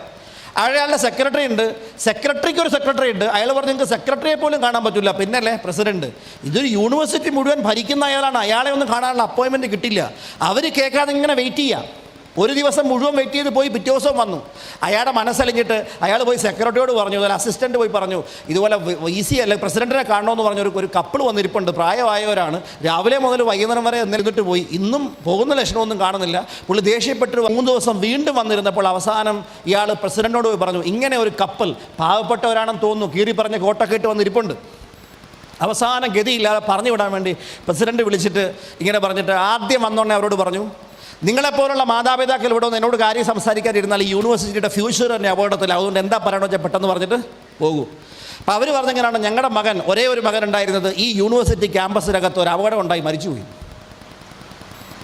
അവൻ്റെ പേരിലൊരു സ്മാരകം ഇവിടെ നിർമ്മിക്കാൻ ഞങ്ങൾ ആഗ്രഹിക്കുന്നു. അപ്പോൾ ഒരു നിമിഷത്തേക്ക് അവരുടെ ദുഃഖത്തിൽ പങ്കുചേർന്നെങ്കിലും ഒന്ന് കളിയാക്കി ചിരിച്ചുകൊണ്ട് പറഞ്ഞു, ഇവിടുത്തെ ഒരു ബിൽഡിങ്ങൊക്കെ കെട്ടിപ്പൊക്കണമെങ്കിൽ എത്ര കോടി വരുമോ നിങ്ങൾക്കറിയുമോ? അപ്പോൾ വൈഫ് പെട്ടെന്ന് ചോദിച്ചു, ഇതുവരെ ഉണ്ടായിരുന്ന വൈഫ് പെട്ടെന്ന് ചോദിച്ചു, എത്ര കോടി വേണ്ടി വരുമായിരിക്കും? അപ്പോൾ അയാളൊരു സംഖ്യ പറഞ്ഞു, ഒരു വലിയ സംഖ്യ, ഒരു സാധാരണക്കാരന് താങ്ങാൻ പോലും പറ്റാത്തൊരു സംഖ്യ പറഞ്ഞു. ആ സമയത്ത് വൈഫ് എഴുന്നേറ്റിട്ട് ഹസ്ബൻഡിനെ പിടിച്ചിട്ട് പറഞ്ഞു, എന്തിനാണ് നമ്മളിവിടെ ഒരു സ്മാരകം പണിയാൻ പോകുന്നത്? നമുക്കൊരു യൂണിവേഴ്സിറ്റി തന്നെ പണിഞ്ഞുകൂടെ? ആ കപ്പിൾ പോയി തുടങ്ങിയ യൂണിവേഴ്സിറ്റിയാണ് സ്റ്റാൻഫോർഡ് യൂണിവേഴ്സിറ്റി. ആ മരിച്ച മകൻ്റെ പേരാണ് സ്റ്റാൻഫോർഡ്. ഞാൻ പറഞ്ഞു, അവർ അത്രയും സമ്പന്നരായിരുന്നു. ഈ സമ്പത്ത് ഇല്ലാതെ വേറൊന്നും കാണണമെന്നില്ല. ഞാൻ പറഞ്ഞു വരുന്നത്, ആ രീതിയിലൊക്കെ ഡയറക്റ്റ് സെല്ലിംഗ് ബിസിനസ്സിലേക്ക് ഞാൻ കടന്നു വന്ന കാര്യത്തെക്കുറിച്ച് പറഞ്ഞു. ആദ്യത്തെ 2.5 വർഷം ഒരു നേട്ടങ്ങളും ഉണ്ടായിട്ടില്ല എന്ന് മാത്രമല്ല, 2.5 ലക്ഷം രൂപ കടമാണ് എനിക്കുണ്ടായിരുന്നത്. മറ്റുള്ള എല്ലാ ബിസിനസ്സുകളിലും കൂടെ വന്നിട്ടുള്ള വരുമാനം ഈ ബിസിനസ്സിൻ്റെ മീറ്റിങ്ങിന് പോകാനും ട്രെയിനിങ്ങിന് പോകാനും ഒക്കെ ചിലവാക്കിയിട്ടുണ്ട്. അന്ന് ട്രെയിനിങ്ങിൽ വന്ന് ഞാൻ കേട്ട ഒരു ട്രെയിനർ പറഞ്ഞിട്ടുണ്ട്, നിങ്ങൾ ഈ ബിസിനസ്സിന് വേണ്ടി 10 രൂപ വിശ്വാസത്തോടു കൂടി മുടക്കിയിട്ടുണ്ടെങ്കിൽ നാളെ അത് 10 കോടിയായി തിരിച്ചു കിട്ടുമെന്ന് പറഞ്ഞപ്പോൾ അത് കേട്ട് കൈയടിച്ചിട്ടുണ്ട് ഞാൻ. ആ 10 രൂപ ഉണ്ടായിക്കൊണ്ട് വന്ന പാട് എനിക്കറിയാമായിരുന്നു. ഞാൻ പറയുന്നത് ആ 10 കോടി എന്നല്ല, അതിൻ്റെയൊക്കെ ഒരുപാട് അപ്പുറത്തേക്ക് ഇന്ന് നേടിയിട്ടാണ് ഞാനിവിടെ ഈ വേദിയിൽ നിൽക്കുന്നത്. അതുകൊണ്ട് training is very important, never miss it. ഒരു ഫംഗ്ഷൻ നിങ്ങൾ നഷ്ടപ്പെടുത്തിയാൽ നിങ്ങൾ 6 മാസം പിന്നോട്ട് പോകും. പിന്നെ എപ്പോഴാണെന്നറിയോ നമ്മൾ ശരിക്കും നഷ്ടപ്പെടുത്താൻ പോകുന്നത്? കുറേ അച്ചീവ്മെൻ്റ് ഒക്കെ ഉണ്ടാകുമ്പോൾ സ്വാഭാവികമായും വരാറുള്ള ഒരു ഈഗോ എല്ലാമായി. ഹിന്ദിയിൽ പറയും മുജെ ബുദ്ധ് ആത്താ ഹെ. MB ഒരു എന്താ പറയുക, ഒരു നിസ്സഹായനായ ഒരു മെമ്പറായിരുന്നു ഞാൻ. എൻ്റെ ഫാദർ ആൾക്കാരോട് എപ്പോഴും പറയും, പുള്ളി ഹിന്ദി പറഞ്ഞ് ഞാൻ കേട്ടേക്കുന്ന ഒരേ ഒരു പ്രാവശ്യമുള്ളൂ. എന്നോട് എൻ്റെ സ്കൂളിൽ വന്നിട്ടാണ് പറഞ്ഞത്. എൻ്റെ സ്കൂളിൽ പാരൻറ്റ് ടീച്ചർ അസോസിയേഷനിൽ ആൾ മെമ്പറായിരുന്നു. അവിടെ വന്ന് ഹിന്ദി ആണ് ഞാൻ പഠിച്ച ആ സമയത്ത്. ആ ഹിന്ദി ഡിപ്പാർട്ട്മെൻറ്റിൽ വന്നിട്ട് എൻ്റെ ഫാദർ പറഞ്ഞിട്ടുണ്ട്, എന്താണ് പറയുന്നതെന്നറിയോ, നമ്മുടെ കൈ എപ്പോഴും ഇങ്ങനെ ദേനെ കെ ലിയെ ജാനാ ഹെ ലേനെ കെ ലിയെ നെയ് ജാനാ ഹെ. ആൾ പറഞ്ഞൊരു ഹിന്ദി ഞാൻ കേട്ട ഇതാണ്, എപ്പോഴും മറ്റുള്ളവർ കൊടുക്കാവുള്ളൂ, ഇങ്ങോട്ട് വാങ്ങിക്കാൻ നിൽക്കരുത്. അങ്ങനൊരു പ്രിൻസിപ്പിൾ ലൈഫിൽ ഉണ്ടായിരുന്നതുകൊണ്ട് ഒരാളോടും ആൾ ബുദ്ധിമുട്ടൊന്നും പറയില്ല. ബുദ്ധിമുട്ടൊക്കെ വന്ന സമയത്ത് ഞങ്ങൾ കുടുംബത്തിലൊക്കെ ഉള്ളവർക്ക് അറിയാം, ആളുടെ കയ്യിൽ പൈസ ഉണ്ടെങ്കിൽ ഒരു ബുദ്ധിമുട്ടും വരില്ലായിരുന്നു. ഒരുപാട് പ്രതിസന്ധികൾ വന്നു. ഇങ്ങനെ മിലിറ്ററിയിൽ പോകണമെന്നൊരു സ്വപ്നവുമായിട്ട് ഞാൻ നടക്കുന്ന സമയത്താണ് യാദൃശ്ചികമായിട്ടൊരു അപകടം ഉണ്ടാകുന്നത്. എൻ്റെ 2 കൈക്കും സിവിയറായിട്ടുള്ള സർജറി ചെയ്യേണ്ടി വന്നു. എൻ്റെ വലത് കൈ നിങ്ങൾ നോക്കിയാൽ അറിയാം, ഈ ഭാഗത്ത് 27 കുത്തിക്കെട്ടുണ്ട്. ഞാൻ കൈയൊക്കെ അണക്കിയാൽ ഇവിടെയൊക്കെയാണ്. ഇപ്പോഴും എൻ്റെ കൈ ഈ ഭാഗമൊന്നും അടുക്കില്ല, ഒരുമിച്ച് വരില്ല. എൻ്റെ ഇടത്തെ കൈയാണെങ്കിൽ നേരെയല്ല, ഇറ്റ്സ് ഹാവ് എ ബെൻഡിങ്, വളഞ്ഞിരിക്കുന്നത്. ശരിക്കും പറഞ്ഞാൽ, ആലങ്കാരികമായി പറഞ്ഞാൽ ഒരു 15-20% വികലാംഗനാണ് ഞാൻ. എന്നാൽ വികലാംഗൻ്റെ ഒരു കുഴപ്പവും എനിക്കില്ല കേട്ടോ. അങ്ങനെ നിങ്ങൾ സഹതാപം തോന്നരുത്. അങ്ങനെ പലർക്ക് സഹതാപമൊക്കെ തോന്നിയിട്ടുണ്ട് ഒരു കാലത്ത്. കാരണം കൈ ഇങ്ങനെ ഇരിക്കുന്നുണ്ടായിരുന്നുള്ളൂ, ഈ കൈ ഇങ്ങനെ, ഇത് അനങ്ങില്ലായിരുന്നു. ആ സമയത്തൊക്കെ ഉള്ളുരുകി പ്രാർത്ഥിച്ചിട്ടുണ്ട്, പടച്ചോനെ എന്തെങ്കിലും ഒരു അവസരം തരണേ, ഒരാളുടെ മുമ്പിൽ കൈ ഇങ്ങനെ വെക്കേണ്ട സിറ്റുവേഷൻ വരരുതെന്ന്. ഞാൻ ഉറപ്പിച്ചു പറയാം, നിങ്ങളുടെ ഉള്ളിൽ പ്രവർത്തിക്കാനുള്ളൊരു മനസ്സും ഒരു നല്ല അവസരവും തിരഞ്ഞെടുക്കാൻ നിങ്ങൾക്ക് കഴിഞ്ഞാൽ സംശയിക്കേണ്ട, my lifestyle is the best opportunity available in the world. ഈ ഒരു അവസരത്തിലൂടെ നിങ്ങൾക്ക് വിജയിക്കാൻ കഴിയും. ഞങ്ങൾ 3 പേരും പഠിക്കാൻ മിടുക്കരായിട്ടും ഞങ്ങളുടെ ഹയർ എഡ്യൂക്കേഷന് പണമില്ലാത്തത് കൊണ്ട് അത് ഞങ്ങൾക്ക് ചെയ്യാൻ പറ്റിയിട്ടില്ല. ആ സമയത്ത് എനിക്ക് മെഡിക്കൽ ഫെസിലിറ്റിക്ക് വേണ്ടിയിട്ട് പോസ്റ്റ് ഓപ്പറേഷനുള്ള പല ഫിസിയോതെറാപ്പി പോലുള്ള കാര്യങ്ങൾക്ക് പൈസ വേണം. പോയി ചോദിച്ചാൽ അതിൻ്റെ ഫീസ് കെട്ടിട്ട് പിന്നെ ആ ഹോസ്പിറ്റലിലേക്ക് പോയിട്ടുമില്ല. എൻ്റെ അമ്മ ഒരു ആസ്മറ്റിക് പേഷ്യൻ്റാണ്. പലപ്പോഴും ശ്വാസം മുട്ടൽ കൂടിയിട്ട് ഓക്സിജൻ കൊടുക്കേണ്ട അവസരത്തിൽ പോലും ഹോസ്പിറ്റലിൽ പോകാൻ പറ്റിയിട്ടില്ല. ചില സമയത്തൊക്കെ ഹോസ്പിറ്റലിൽ കൊണ്ടുവന്നപ്പോൾ 2 പ്രാവശ്യം അത്യാഹിത വിഭാഗത്തിൽ ഡോക്ടർ പറഞ്ഞിട്ടുണ്ട്, 10 മിനിറ്റ് കൂടെ വൈകിയിരുന്നെങ്കിൽ ശ്വാസം കിട്ടാതെ എന്തെങ്കിലും അത്യാഹിതം സംഭവിച്ചേനെന്ന്. ആ സമയത്തുള്ളൊരു മനസ്സ് നിങ്ങളൊന്ന് ആലോചിച്ച് നോക്കണം. എൻ്റെ ഫാദർ വർഷങ്ങളോളം ബിസിനസ് ചെയ്തത് മലബാർ മേഖലയിലാണ്. അതുകൊണ്ട് ഞാനൊരു തെക്കൻ കേരളക്കാരനാണെങ്കിലും എൻ്റെ മനസ്സും ആത്മാവും ഒക്കെ എന്നും വടക്കൻ കേരളത്തിലാണ്. കാരണം വേറൊന്നുമല്ല, എൻ്റെ ഫാദർ 35 വർഷത്തിലധികം കണ്ണൂർ, പയ്യന്നൂർ, കാഞ്ഞങ്ങാടി സ്ഥലങ്ങളിലൊക്കെ ബിസിനസ് ചെയ്തിട്ടുണ്ട്. ഫാദർ തുടങ്ങിയൊരു സ്ഥാപനമുണ്ട്, അതിൻ്റെ പേര് വികാസ് ബുക്ക് സെൻ്റർ എന്നാണ് അറിയപ്പെട്ടിരുന്നൊരു സ്ഥാപനമായിരുന്നു. അതുപോലെ പാത്രത്തിൻ്റെയൊക്കെ ഹോൾസെയിൽ ആൻഡ് റീറ്റെയിൽ ബിസിനസ്സൊക്കെ ഉണ്ടായിരുന്നു. പക്ഷേ ബിസിനസ് നഷ്ടത്തിലായി കഴിഞ്ഞാൽ പിന്നെ വരുമാനമൊന്നും കൈ കാണില്ല. സ്ഥിരമായി പൈസ കൈകാര്യം ചെയ്യുന്നവർക്ക് പൈസ ഇല്ലാതെ വന്നാൽ വല്ലാത്തൊരവസ്ഥ വരും. ഒരാളോടും പറയാനും പറ്റില്ല, നാണക്കേടും വല്ലാത്തൊരവസ്ഥയും, അങ്ങനെ മാനസികമായി പോലും തകർന്നു പോകുന്നൊരു സിറ്റുവേഷൻ. അതൊന്നും ഉൾക്കാനുള്ള പക്വതയൊന്നും അന്ന് ആ സമയത്തൊന്നും ഞങ്ങൾക്കൊന്നും ഉണ്ടായിരുന്നില്ല. എനിവേ ഞാൻ പറഞ്ഞു വരുന്ന കാര്യം ഇത്ര മാത്രമേ ഉള്ളൂ. ആളുടെ മകളുടെ കല്യാണത്തിന് സമയത്ത് പൈസ അറേഞ്ച് ചെയ്യാൻ പറ്റാതെ, സ്ത്രീധനമൊന്നും കൊടുക്കാനല്ല, ഞങ്ങൾ സ്ത്രീധനത്തിന് എതിരുള്ള ആൾക്കാരാണ്. പക്ഷേ അത്യാവശ്യമുള്ളൊരു സ്വർണ്ണമൊക്കെ ഒന്ന് ഇട്ടുവിടണ്ടേ, അതിനുള്ള പോലും നിവൃത്തിയില്ല. ഈ വീടൊന്ന് മാറ്റി ചെറുതായിട്ടൊന്ന് മാറ്റാൻ, ഒരു റിന്യൂവേഷൻ ചെയ്യാൻ, പെയിൻറ്റിങ് ചെയ്യാൻ പോലുള്ള പൈസ കയ്യിലില്ല. അത് സമയത്ത് റിന്യൂവേഷൻ ചെയ്യാത്തത് കൊണ്ട് തകർന്നു വീഴുന്നൊരവസ്ഥയാണ്. എന്തൊക്കെയാണെങ്കിലും ശരി, ഒരു കാര്യം മനസ്സിലാക്കുക, ദൈവം നമുക്ക് എന്തെങ്കിലും പ്രയാസം തന്നിട്ടുണ്ടെങ്കിൽ ആ പ്രയാസത്തെ അതിജയിക്കാനുള്ള കഴിവും അവസരം കൂടി തന്നിട്ടാണ് നമുക്ക് പ്രയാസം തരിക. അങ്ങനെയുള്ളവർ മുന്നോട്ട് പോകുന്നതാണ് ലോകത്തിൻ്റെ പ്രചോദനം. അപ്പം ഇങ്ങനെയുള്ള സാഹചര്യത്തിൽ എൻ്റെ ആരോഗ്യം കൂടെ പോയപ്പോൾ ഞാൻ മെഡിക്കൽ കോളേജിൻ്റെ 11-ാം വാർഡിൽ, കോട്ടയം ജില്ലയിലെ 11-ാം വാർഡിൽ 2-3 പ്രാവശ്യമൊക്കെ മരണം കൺമുമ്പിൽ കണ്ട് കിടന്നിട്ടുണ്ട്. ഞാൻ കൂടുതൽ വർണ്ണിച്ചാൽ ഞാൻ ഇമോഷണലാകും, അതുകൊണ്ട് ആ ഭാഗത്തേക്ക് ഞാൻ കടക്കുന്നില്ല. ഈ കൈയില്ലാതെ എങ്ങനെ ജീവിക്കുമെന്നൊക്കെ പറഞ്ഞ സമയത്ത് ഈ പറഞ്ഞതുപോലെ ഖുറാനും ബൈബിളും ഗീതയും ഒക്കെ പഠിക്കാൻ വേണ്ടി ശ്രമിച്ചിട്ടുണ്ട്, എന്നെക്കൊണ്ട് പറ്റുന്നത് പോലെ. കാരണം അവിടെയൊക്കെ പല ആൾക്കാരും വരും, അവരോരോ ലഘുലേഖകളും അതും ഇതുമൊക്കെ ആയിട്ട് വരും. ഒരു പ്രതീക്ഷയുമില്ലാതെ, ആരും വന്ന് കാണാൻ പോലും ഇല്ലാതെ ഈ ലഘുലേഖ കേൾക്കുന്ന ഒരു വാചകങ്ങളൊക്കെയാണ് ചിലപ്പം ഒന്ന് ജീവിക്കണമെന്നുള്ളൊരു പ്രത്യാശ പോലും തരുന്നത്. കൈയൊന്നും അനങ്ങാതെ ഒരു ദിവസം രാത്രി കിടക്കുമ്പോൾ രാവിലെ എഴുന്നേൽക്കുമ്പോൾ അപ്പുറത്ത് കിടന്ന ആളില്ല, ചോദിക്കും ഡിസ്ചാർജ് ആയി പോയോ എന്ന്. ഇല്ല, ഇന്നലെ മരിച്ചുപോയി. പിറ്റേ ദിവസം അപ്പുറത്തുള്ള ആളും പോയി. അപ്പം നമ്മുടെ മനസ്സ് പറയുന്നത് കാലം ഈ വാർഡിൽ തന്നെ കറങ്ങി നടപ്പുണ്ട്, മിക്കവാറും അടുത്ത ചാൻസ് എനിക്കായിരിക്കും എന്ന് ചിലപ്പോൾ വിചാരിച്ച് പോകും ചില സമയത്ത്. അങ്ങനെ ഒരുപാട് പ്രതിസന്ധികൾ പലപ്പോഴും മനസ്സുകൊണ്ട് പറഞ്ഞിട്ടുണ്ട്, ദൈവമേ എന്തിനാണ് എന്നെ ഇങ്ങനെ ജീവനോട് ഇട്ടത്, അങ്ങ് എടുത്തേക്കാൻ വയ്യായിരുന്നു എന്ന്. അത് എന്താ പറയുക, വിശ്വാസത്തിൻ്റെ കുറവ് കൊണ്ട് പറഞ്ഞു പോയി. എൻ്റെ ഫാദർ പറയാം, നിനക്ക് ഈമാൻ ഇല്ലാത്തതുകൊണ്ടാണെന്ന് പറയാം. ആളാണ് എൻ്റെ കൂടെയൊക്കെ നിന്നത്. 2 കൈയും ഇല്ലാതെ 1.5 വർഷം ഞാൻ ജീവിച്ചിട്ടുണ്ട്. കാരണം എനിക്ക് ബാത്റൂമിൽ പോകാൻ പറ്റില്ല, കുളിക്കാൻ പറ്റില്ല, ഡ്രസ് ഇടാൻ പറ്റില്ല, ഉടുത്തിരുന്ന മുണ്ട് പോലും ശരിക്കും ഉപയോഗിക്കാൻ പറ്റില്ല. മീൻസ് കൈയാണെങ്കിൽ പിന്നെ എന്ത് ചെയ്യാൻ പറ്റും? കൈ ഇല്ലാത്തതിൻ്റെ വില കൈ രണ്ടും കൂടെ ഒന്ന് പുറകിൽ കെട്ടിവെച്ചാലേ മനസ്സിലാവുള്ളൂ. കണ്ണില്ലാത്തതിൻ്റെ വില ഗാന്ധാരിയെ പോലെ കണ്ണൊന്ന് അടച്ചു വെച്ചാലേ മനസ്സിലാവുള്ളൂ. അമ്മയും അച്ഛനും മരിച്ചതിൻ്റെ വില അമ്മയും അച്ഛനും മരിച്ചവർക്ക് മാത്രമേ അറിയുള്ളൂ. ദാരിദ്ര്യമില്ലാത്തവന് സമ്പത്തിൻ്റെ ആ ഭംഗി അറിയാൻ പറ്റില്ല. ആരോഗ്യം നശിച്ചവന് മാത്രമേ ആരോഗ്യത്തിൻ്റെ വില അറിയാൻ പറ്റുള്ളൂ. ആ സിറ്റുവേഷനിലൂടെയൊക്കെ കടന്നു പോയിട്ടുണ്ട്. ആ സമയത്തുണ്ടായ ചില ചിന്തകൾ കൊണ്ടാണ് ഞാൻ ഈ ബിസിനസ്സിൽ വിജയിക്കാനുണ്ടായ പ്രധാനപ്പെട്ട കാരണം. നിങ്ങൾക്ക് പ്രതിസന്ധികൾ വരാൻ നോക്കിയിരിക്കേണ്ട ആവശ്യമില്ല. യു ക്യാൻ ഇമാജിൻ, നാളെ എന്തെങ്കിലും സംഭവിച്ചാൽ നമ്മുടെ ആവശ്യങ്ങൾ എങ്ങനെ നടക്കും? നമ്മളെ മനസ്സിൽ കാണുന്ന ആ വീട് എങ്ങനെ വെക്കും? മക്കളുടെ വിദ്യാഭ്യാസം എങ്ങനെ നടത്തും? നമ്മുടെ വരുമാനം മുടങ്ങിയാൽ ഈ കാര്യങ്ങളൊക്കെ എങ്ങനെ പോകുന്നു ചിന്തിച്ചു നോക്കുക. അതിനുള്ള സംവിധാനങ്ങളൊക്കെ നമ്മൾ സൂക്ഷിച്ചു വെച്ചിട്ടുണ്ടോ, കരുതി വെച്ചിട്ടുണ്ടോ? ഇല്ല എന്നാണ് നിങ്ങളുടെ ആൻസറെങ്കിൽ ദൈവം നിങ്ങൾക്ക് അനുഗ്രഹിച്ചു നൽകിയ ഒരു ഓപ്പർച്യൂണിറ്റിയാണ് മൈ ലൈഫ് സ്റ്റൈൽ ബിസിനസ്. ഇത് നിങ്ങൾ ഏറ്റെടുക്കണം. ആ രീതിയിൽ പതുക്കെ പതുക്കെയാണ് ഞാൻ പ്ലാൻ ചെയ്തത്. 1 വർഷം കൊണ്ട് 25 ലക്ഷം രൂപയ്ക്ക് മേലെ മിച്ചം പിടിച്ചെങ്കിൽ മാത്രമേ എൻ്റെ ജീവിതത്തിൽ എന്തെങ്കിലും മാറ്റം വരുമായിരുന്നുള്ളൂ. 1 വർഷം എന്ന് പറഞ്ഞാൽ 2 ലക്ഷം രൂപയ്ക്ക് മേലെ മിച്ചം കിട്ടണം. NCCയിൽ പോകാൻ പറ്റിയില്ല, മിലിറ്ററി പോകാൻ പറ്റിയില്ല, ഓഫീസർ ആയില്ല. SSBയുടെ ഇൻ്റർവ്യൂ പ്രതീക്ഷിച്ചിരുന്ന ഒരാളാണ് ഞാൻ. അതിനുവേണ്ടി 2 വർഷം എനിക്ക് ട്രെയിനിങ് കിട്ടിയിട്ടുണ്ട്. ഭയങ്കര നിരാശനായിരുന്നു ആ സമയത്ത്. ഒരു സ്വപ്നം ഇല്ലാതായാൽ പിന്നെ ജീവിച്ചിരുന്നിട്ട് പോലും കാര്യമില്ല എന്ന് പോലും പലപ്പോഴും ചിന്തിച്ചു പോകും. സ്വപ്നം വളരെ ഇമ്പോർട്ടൻ്റാണ്. അപ്പോൾ എനിവേ ഞാൻ പറഞ്ഞു വരുന്നത്, ഇങ്ങനെയുണ്ടായ സാഹചര്യത്തിൽ ഓക്കെ അത് പറ്റി, അടുത്തത് നോക്കുക. ഒരു വാതിൽ അടയുമ്പോൾ വേറൊരു വാതിൽ തുറക്കും. അടഞ്ഞ വാതിലിനെ നോക്കി സങ്കടപ്പെട്ടിട്ട് കാര്യമില്ല. തുറന്ന വാതിലിലൂടെയുള്ള അവസരങ്ങൾ കാണാനും ലോകത്തെ നോക്കിക്കാണാനും നമ്മൾ പഠിക്കണം. അങ്ങനെ ശ്രമിച്ചതുകൊണ്ട് ഈ അവസരം കിട്ടിയപ്പോൾ എനിക്ക് ദൈവം തന്നതാണെന്ന് വിചാരിച്ച് ഞാൻ പരിശ്രമിച്ചു, കഠിനാധ്വാനം ചെയ്തു. ആദ്യത്തെ 2.5 വർഷം ഒരു മാറ്റങ്ങളും ഉണ്ടാക്കാൻ പറ്റിയിട്ടില്ല. പിന്നീടാണ് പതുക്കെ പതുക്കെ മാറ്റങ്ങൾ ഉണ്ടായത്. ഡയറക്റ്റ് സെല്ലിങ്ങിലൂടെ ഉണ്ടാകുന്ന വരുമാനത്തിൻ്റെ പവർ, ഇൻകം പൊട്ടൻഷ്യൽ, അതാണ് എനിക്ക് പ്രതീക്ഷ നൽകിയത്. പതുക്കെ പതുക്കെയാണ് മാറ്റം വന്നത്. ആദ്യം വന്നത് ഒരു വീടാണ്. അത് റെൻ്റൽ വീടായിരുന്നു. സഹോദരയുടെ കല്യാണം നടത്താൻ വേണ്ടി ഒരു വീട് വാടകയ്ക്ക് എടുത്തു. അന്നത്തെ കാലഘട്ടത്തിൽ 3750 രൂപ 4000 രൂപയ്ക്ക് താഴെ ഉള്ളൂ. ഞാൻ പറയാം, ഐ എം ടോക്കിംഗ് അബൌട്ട് 2002. 2002 ഒരു നാട്ടിൻ പുറത്ത് 4000 രൂപ എന്ന് പറഞ്ഞാൽ ചെറുതാണോ? അല്ല, ഇറ്റ് വാസ് ഹ്യൂജ് എമൗണ്ട്. ഇന്നത്തെ പറഞ്ഞാൽ ഒരു 35,000-40,000 രൂപയ്ക്കായി. ആ വീട് വാടകയ്ക്ക് എടുത്തു. ഒരാളുടെ നിന്നും കല്യാണത്തിൻ്റെ കാർഡടിച്ചപ്പോൾ ഇൻവിറ്റേഷൻ്റെ സമയത്ത് your presence is the biggest presentation for us, so please avoid any presentation എന്ന് അടിച്ചു കൊടുത്തിട്ട് ഒരാളിൽ നിന്നും ഒരു സഹായം സ്വീകരിക്കാതെ നല്ല ഭംഗിയായിട്ട് ദൈവാനുഗ്രഹം കൊണ്ട് വിവാഹമൊക്കെ നടത്താനായിട്ട് പറ്റി സഹോദരിയുടെ. അതിനുശേഷം ഞങ്ങളുടെ വിവാഹം നടക്കണം. എൻ്റെ ബ്രദർ ഇവിടെ ഇരിക്കുന്നുണ്ട്. ഞങ്ങൾ ഒരുമിച്ച് അന്ന് വാങ്ങിയൊരു വീടാണ് ഇവിടെ ഫോട്ടോയിൽ കാണുന്നത്. ചെറിയ പ്രായത്തിൽ, എനിക്കന്ന് 23 വയസ്സേ പ്രായമുള്ളൂ. അത് വീടിന് 5000 സ്ക്വയർ ഫീറ്റിന് മേലെ ഉണ്ട് വലിപ്പം. അപ്പോൾ അത്രയുള്ളൊരു വീടൊക്കെ കൈ അടിക്കുന്നുണ്ടെങ്കിൽ ശക്തിയായിട്ട് എല്ലാവരും കൂടെ അടിക്കണം.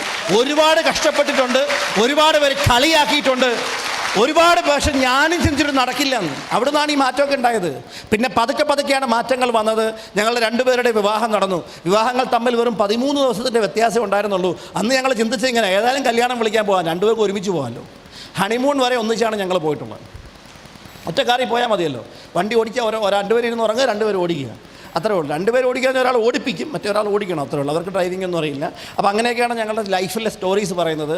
ഇതൊക്കെ വളരെ പെട്ടെന്ന് ഉണ്ടായത്. പക്ഷെ ആദ്യത്തെ 2.5 വർഷം ക്ഷമയുടെ നെല്ലിപ്പലകയ്ക്ക് താഴെ എന്തെങ്കിലും പലകയുണ്ടെങ്കിൽ അതുവരെ കണ്ടിട്ടുണ്ട്.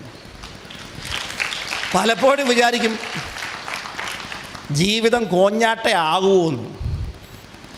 എന്നാണ് അങ്ങനെ ചിന്ത വരുന്നത്? ചിന്തിച്ചേക്കുക, you are in the right path. നിങ്ങൾ നല്ല വഴിയിലാണ് ചിന്തിക്കുക. അങ്ങനെയാണ് ഒരു അഗ്നി പരീക്ഷയൊക്കെ നടക്കും അല്ലേ? ഡയമണ്ട് കുഴിച്ചെടുക്കാൻ വേണ്ടി കുഴി തോണ്ടി 3 കിലോമീറ്റർ പോയി കഴിയുമ്പോൾ ചിലപ്പോൾ ചിന്തിക്കും ഇനി കിട്ടുമെന്ന്. 2 മീറ്റർ അപ്പുറത്തുണ്ടായിരുന്നു, അവിടെ നിർത്തിപ്പോവും. നല്ല നല്ല ആൾക്കാർ വന്ന് നമ്മുടെ ഏറ്റെടുത്താലുണ്ടല്ലോ, ബിസിനസ് ഇങ്ങനെ പറന്ന് കയറും, നടന്നല്ല പറന്ന് കയറും. അങ്ങനെയൊക്കെയാണ് ലൈഫിലുണ്ടായ മാറ്റങ്ങൾ. വീടൊക്കെ വന്ന് പിന്നെ ബിസിനസ്സിൻ്റെ കാര്യവുമായി എറണാകുളം സിറ്റിയിലേക്ക് മാറണമെന്ന് ആഗ്രഹിച്ചു. അവിടെ ഒരു വില്ല സ്വന്തമായി. കൈയൊക്കെ ശക്തമായിട്ട് അടിച്ചാൽ നന്നായിട്ട് കേൾക്കാം.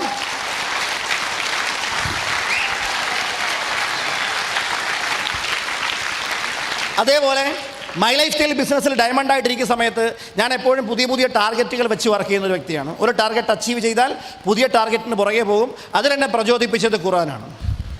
ഇസ്മായിലൊക്കെ അറിയാം അല്ലേ? അലം നശ്റ അതിനകത്ത് ലാസ്റ്റ് പറയുന്നുണ്ട്. എന്താണ് അതിൻ്റെ ആയത്തിന്?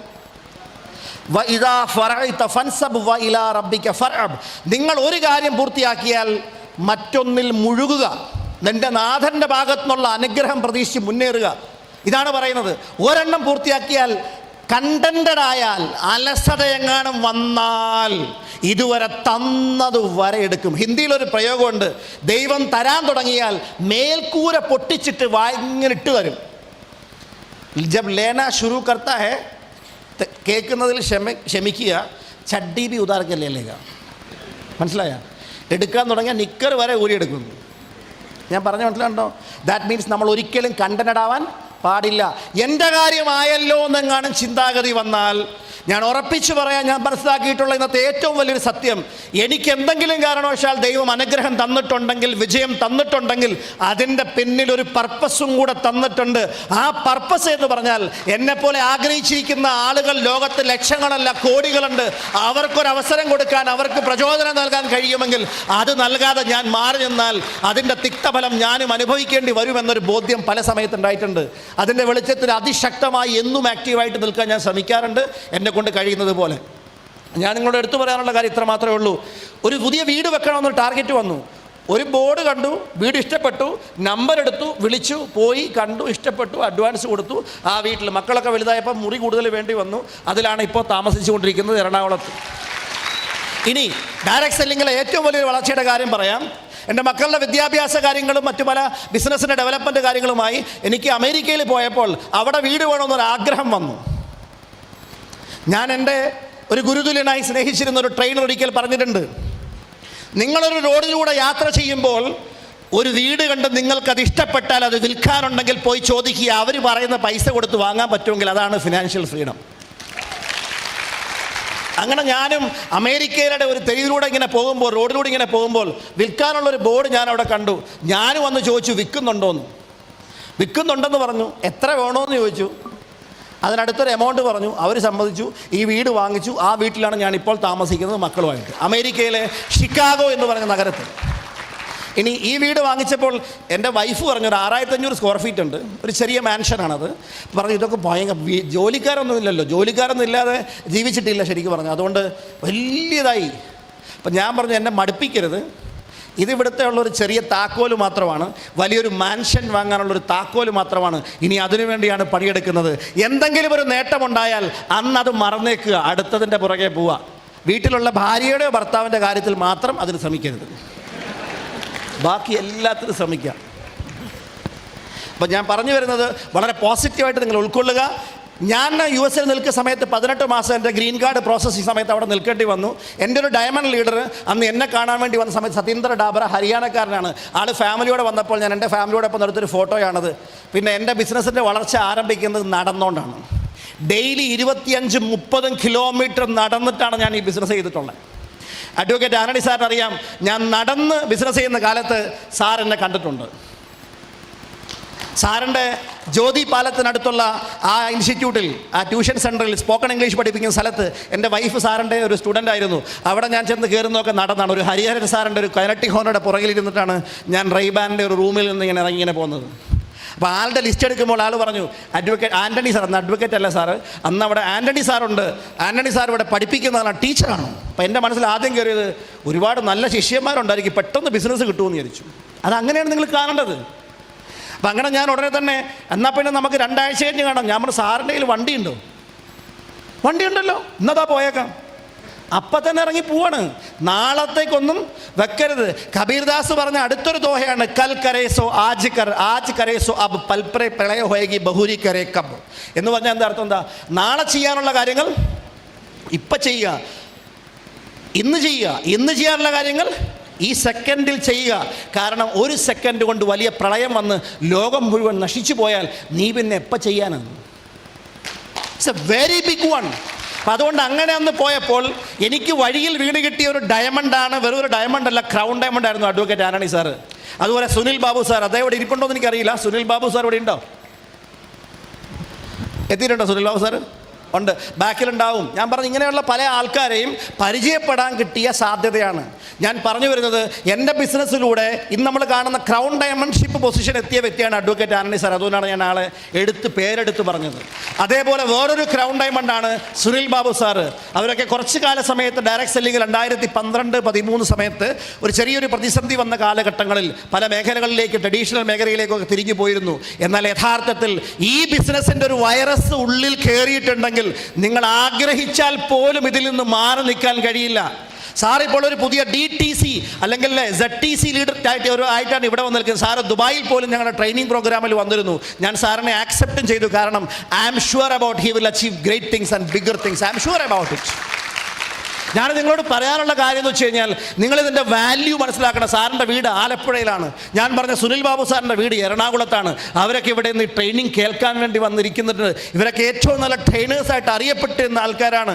5000-ൻ്റെ 6000 സ്ക്വയർ ഫീറ്റിനൊക്കെ വീടൊക്കെ വെച്ച് മെർസിഡീസ് ബെൻസൊക്കെ 1ഉം 2ഉം ഒക്കെ എടുത്ത് ഒരു പ്രീമിയം SUV കാറും ഒക്കെ എടുത്ത് ഉപയോഗിച്ചിരുന്ന ആളുകളാണ് ഡയറക്റ്റ് സെല്ലിങ്ങിലൂടെ. പക്ഷേ ഡയറക്റ്റ് സെല്ലിങ്ങിൻ്റെ സാധ്യത, ഇതിലൂടെ മറ്റുള്ളവർക്കുണ്ടാകുന്ന വിജയം, ഇതൊക്കെ കണ്ടപ്പോൾ ഇതാണ് യഥാർത്ഥ മനസ്സിനുണ്ടാകുന്ന ഒരു സംതൃപ്തി. ആ ഒരു സംതൃപ്തിക്ക് വേണ്ടിയിട്ടാണ് ഞാനും സാറും ഒക്കെ ഇന്ന് ഈ ബിസിനസ് ചെയ്തുകൊണ്ടിരിക്കുന്നത്. എൻ്റെ ബ്രദറും ഇതുപോലെ ട്രഡീഷണൽ ബിസിനസ് മേഖലയിലായിരുന്നു. ഒരുപാട് തുക മുടക്കി അവരൊക്കെ സംസാരിക്കുമ്പോൾ ആ കാര്യങ്ങൾ പറയും. അന്നി സാറിന് സംസാരിക്കാനുള്ള ചാൻസ് ഇന്നിവിടെ കിട്ടാനില്ല. പക്ഷെ ഞാൻ പറയുന്നത്ര മാത്രമേ ഉള്ളൂ, നമ്മൾ ഈ ബിസിനസ്സിലേക്ക് വന്നിട്ടുണ്ടെങ്കിൽ എത്ര സ്ട്രഗിൾസ് വന്നാലും എന്ത് സിറ്റുവേഷൻ വന്നാലും അതൊക്കെ നമ്മൾ ഫേസ് ചെയ്ത് മുന്നോട്ട് പോകാനുള്ള, മുന്നോട്ട് വെച്ച കാല് പിന്നോട്ടെടുക്കരുത്. ആകാശം പൊട്ടി വീണാലും ശരി, നദി ഒഴുകും വഴി മാറിയാലും ശരി, എന്തു വന്നാലും ശരി, മുന്നോട്ടൊരു കാല് വെച്ചാൽ പുറകോട്ട് കാലെടുക്കാൻ പാടില്ല. നിങ്ങൾ വിജയിക്കുമെന്നൊരു വിശ്വാസവും തോന്നലും ഉള്ളിൽ വന്നിട്ടുണ്ടെങ്കിൽ ആ തോന്നൽ തന്ന, ആ വിശ്വാസം തന്ന സർവ്വലോക രക്ഷിതാവിൽ വിശ്വസിച്ചുകൊണ്ട് നിങ്ങൾ അതിശക്തമായി മുന്നോട്ട് പോവുക. നിങ്ങൾ സ്വപ്നം കണ്ടതിൻ്റെ 1000 മടങ്ങുള്ള വിളർച്ച നിങ്ങൾക്ക് തരും. അതാണ് എനിക്കുണ്ടായിട്ടുള്ളത്. ഞാൻ നടന്നു ചെയ്യുന്ന സമയത്തൊക്കെ ചില സമയത്ത് ഭക്ഷണം കഴിക്കാൻ കയ്യിൽ പൈസയില്ല.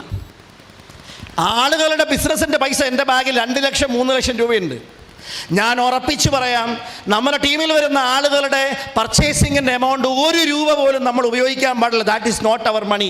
ഞാനത് ബാഗിൻ്റെ അടിയിൽ ഭംഗിയായിട്ട് അടുക്കി വെച്ച്, അടിയിലൊരു തടിപ്പീസും അതിൻ്റെ മുകളിലൊരു ചെറിയ പ്ലൈവുഡിൻ്റെ പീസും വെച്ച്, അതിൻ്റെ മുകളിൽ ഒരു ഷീറ്റ് വിട്ട് അതിൻ്റെ മുകളിലാണ് എൻ്റെ സാധനങ്ങൾ വെക്കുക. ആ പൈസ ഞാൻ തൊടില്ല. അങ്ങനെ 20-30 കിലോമീറ്ററൊക്കെ നടന്ന് ഞാൻ ബിസിനസ് ചെയ്തിട്ടുണ്ട്. 2-3 ദിവസം പട്ടിണി ഇരുന്നായിട്ട് എനിക്കറിയാം. ആരോടും ഞാൻ പറഞ്ഞിട്ടില്ല. ആ കാലത്തൊക്കെ ഞാനത് പറഞ്ഞ ആരും എൻ്റെ കൂടെ നിൽക്കില്ല. You are getting my point or not? ചില വീട്ടിലൊക്കെ ചെല്ലുമ്പോൾ അവർ മര്യാദയുടെ പേരിൽ ചായയും ബിസ്ക്കറ്റ് പാക്കറ്റും കൊണ്ടുവെക്കും. അന്നുണ്ടായിരുന്ന ഏറ്റവും പ്രീമിയം ബിസ്ക്കറ്റാണ് ഗുഡ് ഡേ. അത് കണ്ടാൽ വായി കപ്പലോടും. ടൈഗർ ഗ്ലൂക്കോസ്, വില കുറഞ്ഞ ബിസ്ക്കറ്റ്. എന്നാൽ അതെങ്കിലും കിട്ടിയിരുന്നെങ്കിലും ആഗ്രഹിച്ചൊരു കാലമൊക്കെ ഉണ്ട്. ഞാൻ പറയുന്നത് അങ്ങനെയൊക്കെ ആയിരുന്നിട്ട് കൂടിയും 25, 30, 40 കിലോമീറ്ററൊക്കെ നടന്ന് ബിസിനസ് ചെയ്തിട്ടുണ്ട്. നിങ്ങൾ ഡ്യൂപ്ലിക്കേറ്റ് ചെയ്യേണ്ടത് ഇന്ന് കാണുന്ന ക്രൗൺ ഡയമണ്ട് മുബീൻ മുഹമ്മദിനെ അല്ല, അന്നുണ്ടായിരുന്നൊരു മുബീൻ മുഹമ്മദിനെ നിങ്ങൾ ഡ്യൂപ്ലിക്കേറ്റ് ചെയ്താൽ നാളെ നിങ്ങളും ക്രൗൺ ഡയമണ്ട് ആകും. ഒരു സംശയം വേണ്ട ആ കാര്യത്തിൽ. ഈ ബൈക്കൊക്കെ വാങ്ങിയ സമയത്ത് ആലപ്പുഴയിലെ ബ്രദേഴ്സ് ഹോട്ടലിൽ വെച്ച് അന്ന് സ്വാഗതം പറഞ്ഞത് ഇവിടേക്ക് തങ്കച്ച സാറാണ്. ഞാൻ ഇപ്പോഴും അത് ഓർക്കുന്നുണ്ട്. അവിടെ ഒരു പോസ്റ്ററൊക്കെ ഒട്ടിച്ച് വെച്ചിരുന്നു. എന്തായിരുന്നു അറിയാം പോസ്റ്റർ? 2 വീലർ അച്ചീവ് ചെയ്ത മുബീൻ മുഹമ്മദിന് സ്വാഗതം, TVS വിക്ടർ.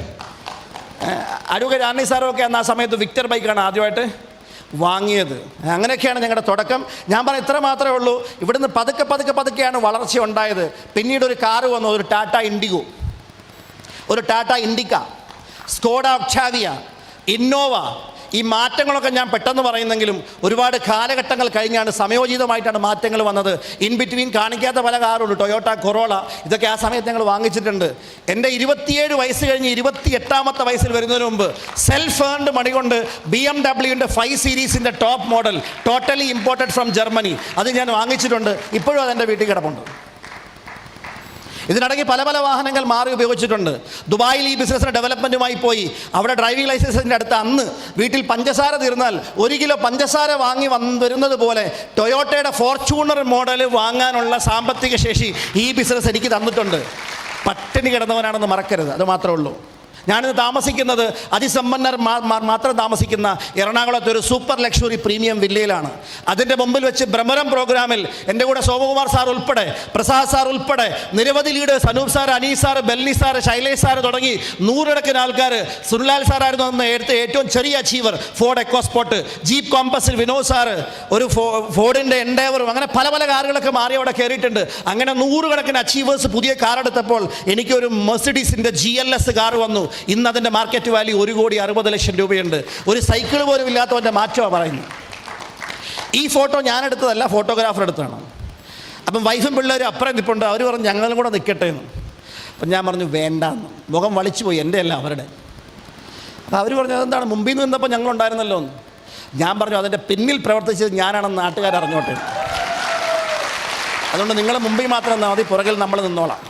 അപ്പം ഞാൻ ഒരു കാലമൊക്കെ ഇങ്ങനെ എടുത്ത് സ്റ്റൈലായിട്ടൊക്കെ വെച്ചിങ്ങനെ ഉള്ള വയറൊക്കെ അകത്തോട്ടൊക്കെ ഫോട്ടോ ഒക്കെ എടുത്ത് എനിവേ ഞാൻ പറയത്ര മാത്രമേ ഉള്ളൂ. പിന്നീട് I am very happy to announce direct selling ഇൻഡസ്ട്രിയിൽ ആദ്യമായി മോട്ടോർ ഹോം സ്വന്തമാക്കാൻ ദൈവം എന്നെ അനുഗ്രഹിച്ചിട്ടുണ്ട് മൈ ലൈഫ് സ്റ്റൈൽ ബിസിനസ്സിലൂടെ. ഇതൊക്കെ ഒരു തുടക്കമായിട്ട് മാത്രമേ കാണുന്നുള്ളൂ. ഈ കാറിൽ, ഈ വണ്ടിയിൽ, കാറെന്ന് പറഞ്ഞാൽ ഇതൊരു ബസ്സാണ് മെർസിഡീസിൻ്റെ. ഇതിൽ ഓൾ ഓവർ ഇന്ത്യ ഞാനും വൈഫും മക്കളൊക്കെ 2 പ്രാവശ്യം ഇറങ്ങിയിട്ടുണ്ട്, ഓൾ ഓവർ ഇന്ത്യ. ഇപ്പം കാറ് ബസ് ഓടി പോകും, ഞാൻ ഫ്ലൈറ്റിൽ പോകും. എന്നിട്ട് പ്രോഗ്രാമിൻ്റെ 1 കിലോമീറ്റർ ഇപ്പുറത്ത് കയറും, അവിടം വരെ പോകും. ഇതൊക്കെ എടുത്തത് ഈ ബിസിനസ്സിനല്ലേ അല്ലേ? അപ്പം അതുകൊണ്ടാണ് അങ്ങനെയൊക്കെ പോകുന്നത്. എനിവേ കാലം മാറിക്കൊണ്ടിരിക്കുന്നു. കേരളത്തിൽ, ഇന്ത്യയിൽ ആദ്യമായിട്ട് മെർസിഡീസ് ഇലക്ട്രിക് കാർ ഇറക്കി, EQS. ഏറ്റവും കൂടുതൽ മൈലേജ് ഉള്ള കാറാണ്. സോമൻ സാറിനൊക്കെ അറിയാം. അതിൻ്റെ ഒരു ഫംഗ്ഷൻ നടന്നത് ലേമറിഡിയൻ ഹോട്ടലിൽ വെച്ചിട്ടായിരുന്നു. അവിടെ വെച്ച് സൗത്ത് ഇന്ത്യയിലെ ആദ്യത്തെ EQS ഡെലിവറി ഇവിടുത്തെ ഫിലിം സ്റ്റാർസിനൊന്നും അല്ല കിട്ടിയത്, മൈ ലൈഫ് സ്റ്റൈലിലെ അന്ന് റോയൽ ഡയമണ്ട് ആയിരുന്ന മുബീൻ മുഹമ്മദിനാണ് കിട്ടിയത്. I am very happy to tell you, US ചെന്ന് അവിടെ ഡ്രൈവിംഗ് ലൈസൻസ് കിട്ടി അവിടെ വണ്ടി ഓടിക്കാൻ തുടങ്ങി അന്ന് തന്നെ ഞാൻ മേടിച്ചത് GLSൻ്റെ ഒരു 550 എന്ന് പറഞ്ഞൊരു മോഡൽ കാറാണ്. എൻ്റെ മോൾക്ക് 16 വയസ്സുള്ളപ്പോൾ ഡ്രൈവിംഗ് ലൈസൻസ് കിട്ടി. അവളിപ്പോൾ സ്കൂളിൽ പോകുന്ന ഈ കാറിന്.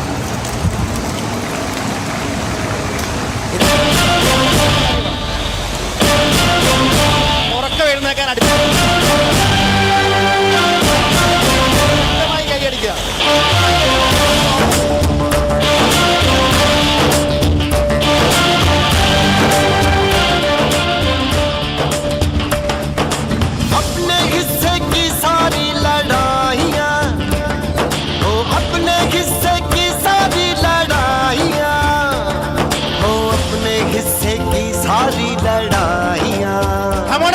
ശക്തമായി കൈയടിക്കുക.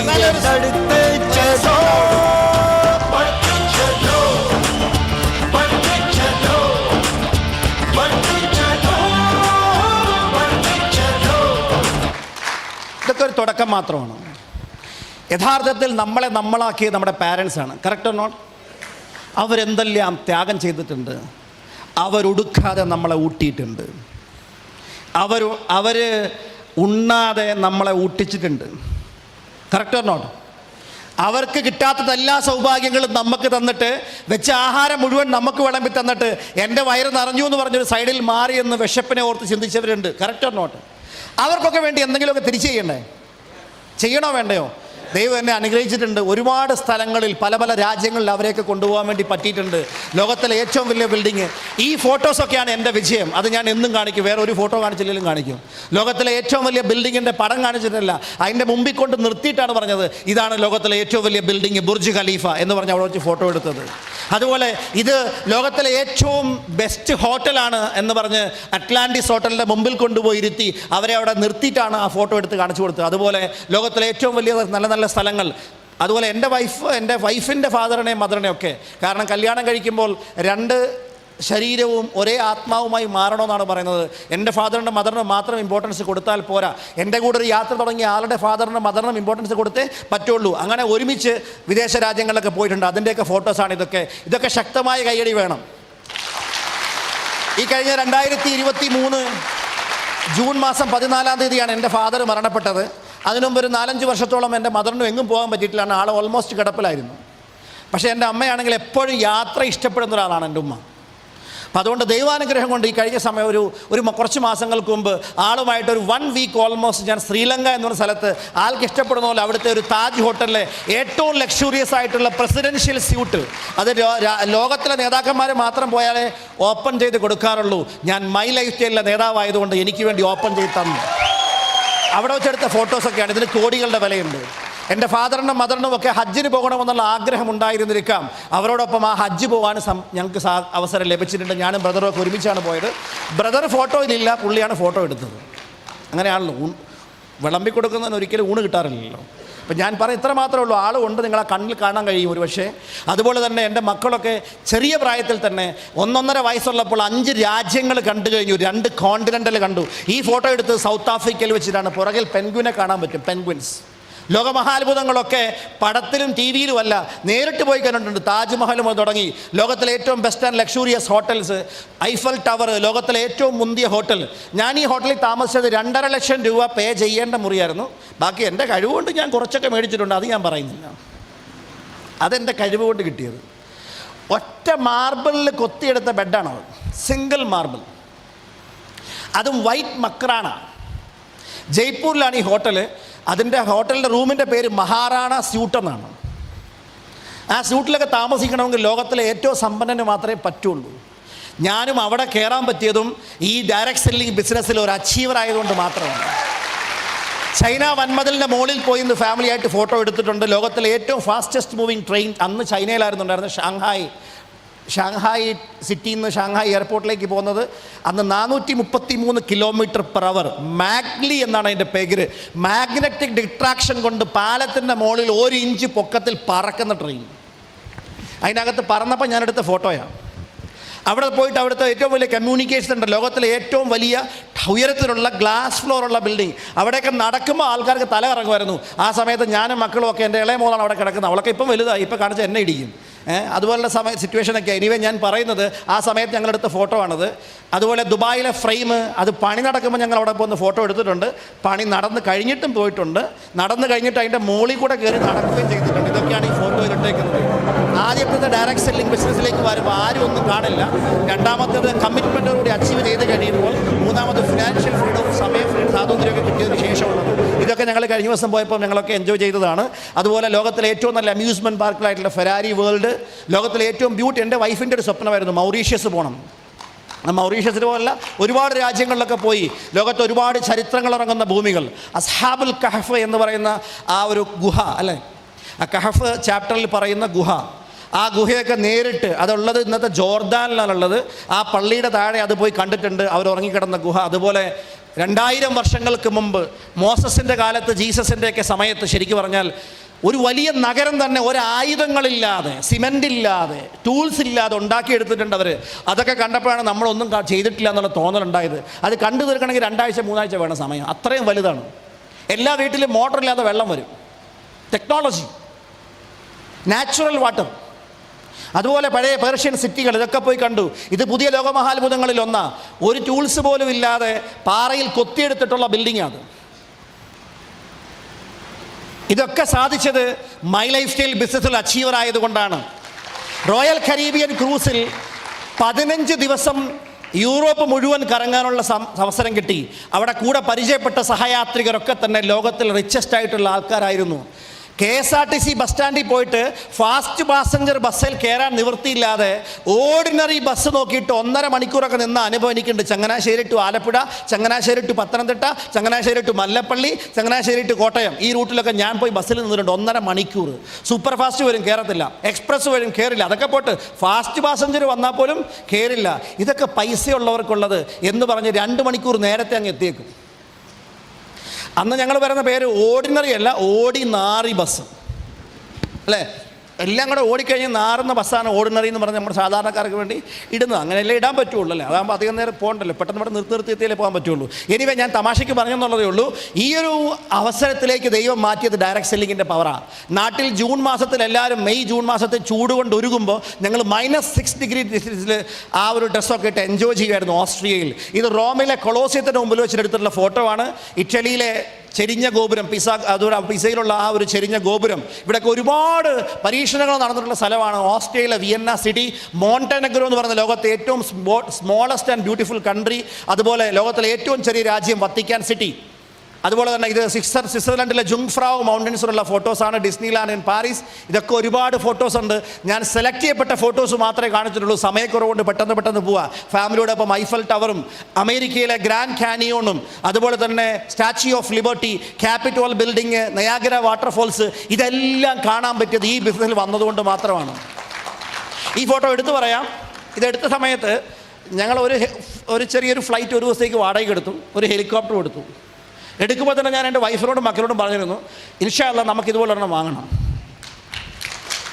അപ്പോൾ ആദ്യത്തെ റെസ്പോൺസ് ഇതാണ്, ഇപ്പം നടന്നു തന്നെ ഒരു ബെൻസ് വാങ്ങിയ ഉടനെ ഫ്ലൈറ്റ് വാങ്ങാൻ പോകല്ലേ. ഇതൊക്കെ പുറത്തോട്ട് നമ്മൾ വിട്ടിട്ടില്ല, അതൊക്കെ ഇവിടെ കുറിച്ച് വെച്ചിട്ടുണ്ട്. ഒരു നാൾ നമുക്കും വരും. കിറ്റായിട്ട് പറഞ്ഞ മമ്മൂട്ടിയൊക്കെ പറഞ്ഞ പോലെ every dog has A day. അതിനുവേണ്ടി ഇൻവൈറ്റ് ചെയ്യണം, അതിനുവേണ്ടി ക്ഷമിച്ചുകൊണ്ടിരിക്കുകയാണ്, അതിനുവേണ്ടി പ്രതീക്ഷിച്ചുകൊണ്ടിരിക്കുകയാണ്. നാളുകൾ വിദൂരത്തല്ല, ആയുസ്സും ആരോഗ്യവും സർവശക്തം തന്നാൽ അല്ലേ, നമ്മൾ പറയല്ലേ ആഫിയത്തും ആരോഗ്യമൊക്കെ തന്നു കഴിഞ്ഞാൽ അതിനുള്ള സിറ്റുവേഷൻസ് ഉണ്ടാകും. അപ്പോൾ ഞാൻ അവിടെ ഫോട്ടോ എടുത്തപ്പോൾ പൈലറ്റിനോടാണ് പറഞ്ഞത്, sir could you please take me photo. അത് പറഞ്ഞപ്പോൾ പുള്ളിക്ക് എടുക്കാതിരിക്കാൻ തോന്നിയില്ല, മേടിച്ച് ഓടിപ്പോൾ എടുക്കാൻ നിൽക്കുക.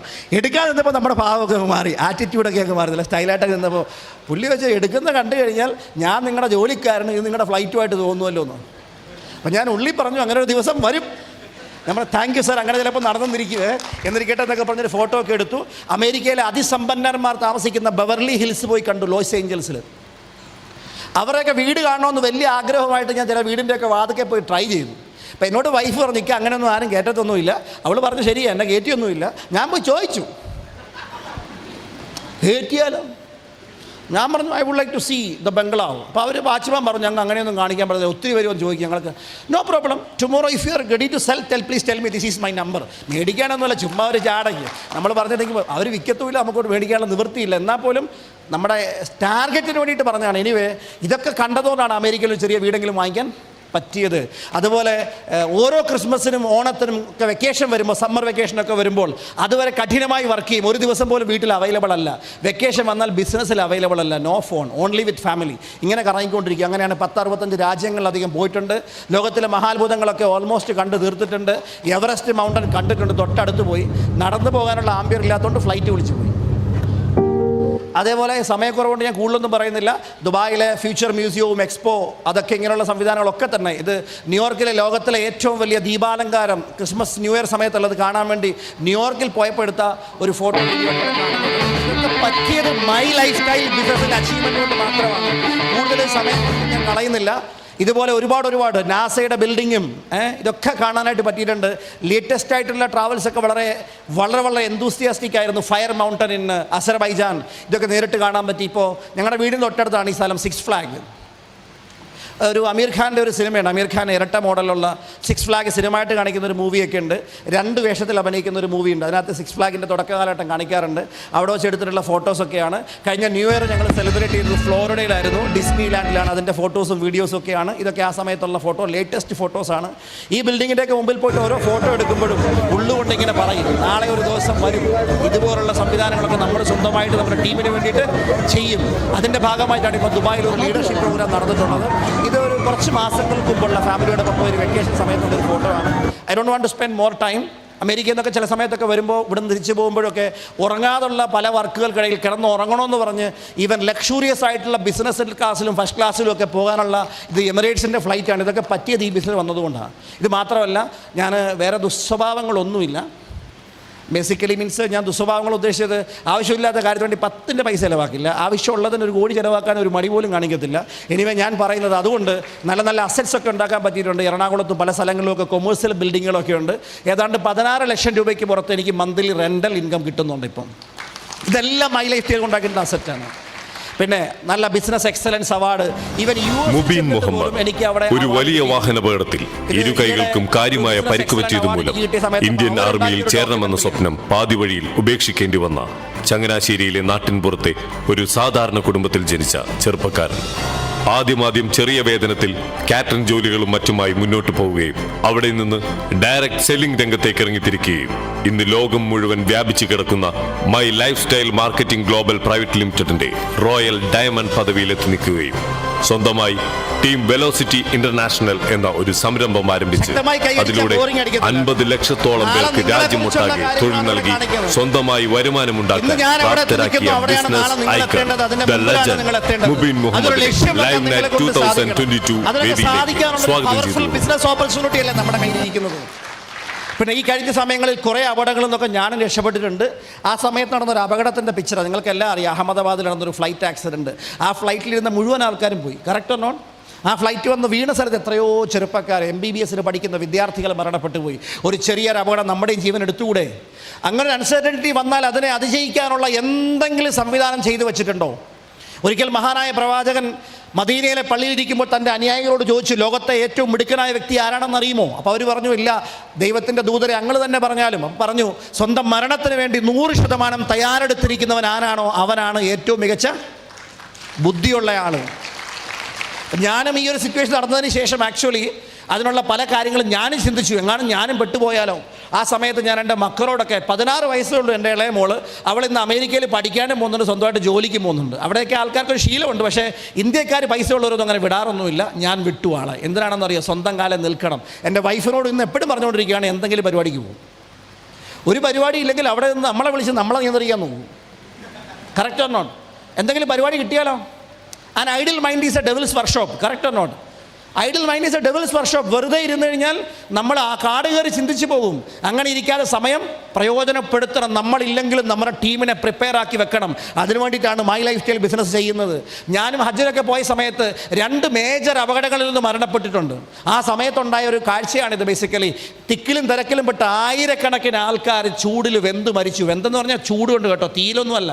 തിക്കിലും തിരക്കിലും പെട്ട് ദൈവത്തിൻ്റെ അത്ഭുതമായ അനുഗ്രഹം കൊണ്ടാണ് ഞങ്ങളൊക്കെ അതിൽ നിന്ന് രക്ഷപ്പെട്ടതില്ല. ഞാനും നിങ്ങളും നമ്മൾ ഇന്ന് കാണില്ലായിരുന്നു.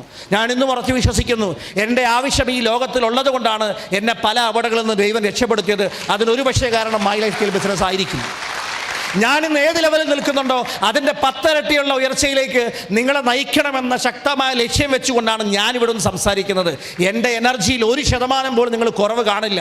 ഇന്ന് നിങ്ങൾ ഇരുന്ന് മടുത്താൽ പോലും ഞാനിവിടെ വൈകുന്നേരം വരെ നിന്ന് സംസാരിക്കും.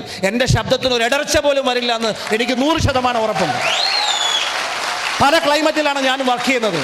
ഭയങ്കര ഹോട്ടായിട്ടുള്ള ക്ലൈമറ്റിലും ഭയങ്കര കോൾഡായിട്ടുള്ള ക്ലൈമറ്റിലും മാറി ഇന്ന് ബിസിനസ് ചെയ്യാറുണ്ട്. പല ആൾക്കാർ യാത്രകൾ കഴിഞ്ഞ് റെസ്റ്റ് എടുക്കുമ്പോൾ ഞാൻ അടുത്ത യാത്രയ്ക്ക് പോകുന്നുണ്ടായിരിക്കും. അതൊക്കെ വലിയ ലക്ഷ്യങ്ങളും പർപ്പസും ഒക്കെ ഉള്ളതുകൊണ്ടാണ് ഞാൻ ചോദിക്കുന്ന ഒരു സിമ്പിൾ ചോദ്യം എന്നോടും ആദ്യം, രണ്ടാമത് നിങ്ങളോടും. എന്തെങ്കിലുമൊക്കെ ഒരു അസന്നിഗ്ധാവസ്ഥ വന്നാൽ എന്ത് തയ്യാറെടുപ്പ് നടത്തി വെച്ചിട്ടുണ്ട്? ടെൻഷൻ അടിക്കേണ്ട ആവശ്യമില്ല. മൈ ലൈഫ് സ്റ്റൈലില്ലേ? ഡയറക്റ്റ് സെല്ലിങ്ങിൻ്റെ പവറിനെ കുറിച്ച് ഞാൻ കൂടുതൽ സംസാരിക്കില്ല. പക്ഷേ മൈ ലൈഫ് സ്റ്റൈലിൻ്റെ പവർ ഞാൻ പറയും തീർച്ചയായിട്ടും. മൈ ലൈഫ് സ്റ്റൈൽ ബിസിനസ്സിൽ ഞാൻ വന്നു 2013 ഒരാൾക്ക് പോലും നഷ്ടമുണ്ടാകാതിരിക്കുക എന്ന് ഉറപ്പാക്കാനും എന്നാൽ പ്രവർത്തിക്കുന്നവർക്ക് മുഴുവൻ ലാഭമുണ്ടാക്കാനും കഴിയുന്ന ഒരു ഓപ്പർച്യൂണിറ്റിയാണ് മൈ ലൈഫ് സ്റ്റൈൽ. അതുകൊണ്ടാണ് ചുരുങ്ങിയ സമയം കൊണ്ട് ഇന്ത്യയിലെ നമ്പർ 1 കമ്പനി ആയതും നാളെ ചുരുങ്ങിയ സമയം കൊണ്ട് വേൾഡിലെ നമ്പർ 1 കമ്പനി ആകാൻ പോകുന്നത്. ഞാൻ ഈ പറഞ്ഞ വാക്കിൻ്റെ എനർജി നിങ്ങൾക്ക് ഉൾക്കൊള്ളാൻ പറ്റിയിട്ടുണ്ടോ നിങ്ങൾക്കറിയില്ല. വേൾഡിലെ ഡയറക്റ്റ് സെല്ലിംഗ് ഇൻഡസ്ട്രിയിൽ മാസം 100 കോടി രൂപ വരുമാനം മേടിക്കാനുള്ള സാധ്യത ഡയറക്റ്റ് സെല്ലിംഗ് ഇൻഡസ്ട്രിയിലുണ്ട്. ആ ഒരു സാധ്യത ഡയറക്റ്റ് സെല്ലിംഗിൽ ഉണ്ടെങ്കിൽ അതെനിക്കും നിങ്ങൾക്കും ഉണ്ടെന്നൊരു വിശ്വാസമുണ്ടെങ്കിൽ നാളെ മൈ ലൈഫ് സ്റ്റൈൽ ലോകത്തിലെ നമ്പർ 1 കമ്പനി ആകുമെന്ന് പറയുമ്പോൾ ആ ആവേശം വാക്കുകളിലൂടെ ഇങ്ങനെ പുറത്തു വരുള്ളൂ. ആ ആവേശത്തോടുകൂടി തന്നെയാണ് ഞാൻ ഈ കാര്യം പറയുന്നത്. ഇൻഷാ അല്ലാഹ് അതെനിക്കും നിങ്ങൾക്കും ഒക്കെ ദൈവം അനുഗ്രഹിച്ചാൽ അതിനുള്ള സാഹചര്യം ഉണ്ടാവുക തന്നെ ചെയ്യും. വിശ്വാസത്തോടു കൂടി നിങ്ങൾ പ്രവർത്തിച്ചിട്ടുണ്ടെങ്കിൽ എന്ത് പ്രതിസന്ധികൾ വന്നാലും വിശ്വാസം ചോർന്നു പോകാതെ നിങ്ങൾ നിലനിർത്തുന്നുണ്ടെങ്കിൽ എത്രമാത്രം അഡ്ജസ്റ്റ് ചെയ്യേണ്ടി വന്നാലും ഒരാളുടെ മുമ്പിലും ആ കുറവ് പറയാതെ ഉത്തരവാദിത്വത്തോടു കൂടി മുന്നോട്ട് പോകാൻ നിങ്ങൾ ഇനിഷ്യേറ്റീവ് എടുത്തിട്ടുണ്ടെങ്കിൽ നാളെ നിങ്ങൾ ഈ ബിസിനസ്സിൽ ഡയമണ്ട് ആവുക തന്നെ ചെയ്യും. ക്രൗൺ ഡയമണ്ട് ആവുക തന്നെ ചെയ്യും. ക്രൗൺ അംബാസഡർ ആകിൽ നിന്നതിന് പോലും ഒരാൾക്കും നിങ്ങളെ തടയാൻ പറ്റില്ല. ഇതെൻ്റെ ഐഡിയ ആണ്. ഇന്ന് ഞാൻ ചെക്ക് ചെയ്ത സമയത്ത് ഇന്ന് രാവിലെയാണ് ഞാനിത് എഡിറ്റ് ചെയ്തിട്ടത്. എൻ്റെ ഓർഗനൈസേഷൻ 1-ൽ 973, ദാറ്റ് മീൻസ് 1000 കോടി ബിസിനസ്, ഓൾമോസ്റ്റ് ബിസിനസ് വോളിയം. രണ്ടാമത്തെ ഓർഗനൈസേഷൻ 700 കോടിക്ക് പുറത്ത്, 1700 കോടി. 1700 കോടി എന്ന് പറഞ്ഞാൽ ക്യാഷ് എടുത്താൽ 2500-3000 കോടിയെങ്കിലും ഉണ്ടാകും. അത്രയും കോടിയുടെ ടേൺ ഓവർ ഞാൻ ഈ ചുരുങ്ങിയ സമയം കൊണ്ട് ഈ ചെറിയ ബിസിനസ്സിലൂടെ ചെയ്തു കഴിഞ്ഞു. ഇതൊരു ചെറിയ ബിസിനസ് അല്ല, ഇത് തുടങ്ങാൻ മാത്രമേ ചെറുതുള്ളൂ. ഇതിൻ്റെ വലിപ്പം കാണാനുള്ളൊരു മനസ്സ് നിങ്ങൾക്കുണ്ടാകാൻ ദൈവത്തിനോട് പ്രാർത്ഥിക്കുക. ഭാവിയിലെ അച്ചീവ്മെൻറ്റുകൾ മുൻകൂട്ടി കാണാനുള്ളൊരു ദീർഘദൃഷ്ടി ഉണ്ടാകാൻ വേണ്ടി പ്രാർത്ഥിക്കുക. നാളെ ഈ ഹാളിലിരിക്കുന്ന പല ആളുകളും ഡയറക്റ്റ് സെല്ലിംഗ് ഇൻഡസ്ട്രിയിലെ ലോകത്തിലെ ടോപ്പ് അച്ചീവേഴ്സ് ആകാൻ പോകുന്നവരാണ്. നിങ്ങളെ ഇവിടെ ഞാൻ 100 കണക്കിന് ആളുകളായിട്ടല്ല കാണുന്നത്, 10,000-ങ്ങളും ലക്ഷങ്ങളും ജനകോടികളുമായിട്ടാണ് ഞാൻ കാണുന്നത്. ലോകം മുഴുവൻ നമുക്ക് ബിസിനസ് ചെയ്യാൻ ഈ ഹാളൊന്ന് വിചാരിച്ചാൽ മാത്രം മതി. അതിൻ്റെയൊക്കെ ഒരു തുടക്കമായിട്ടേ ഉള്ളൂ. 2,10,000 ആഴ്ചയിൽ കിട്ടുമെന്ന് പറയുമ്പോൾ പലരും വിശ്വസിക്കണമെന്ന് നിർബന്ധമില്ല. വിശ്വാസത്തിൻ്റെ അവസാനം ഏറ്റവും കൂടുതൽ ഉണ്ടാകുന്നത് കാണുന്നതിലൂടെയാണ്, വിഷ്വൽ ഇമ്പാക്റ്റ് ആണ്. ഞാൻ ഈ ബിസിനസ്സിൽ വന്ന് ആദ്യത്തെ ആഴ്ചയിൽ തന്നെ സീലിംഗ് അച്ചീവ് ചെയ്ത വ്യക്തിയാണ്.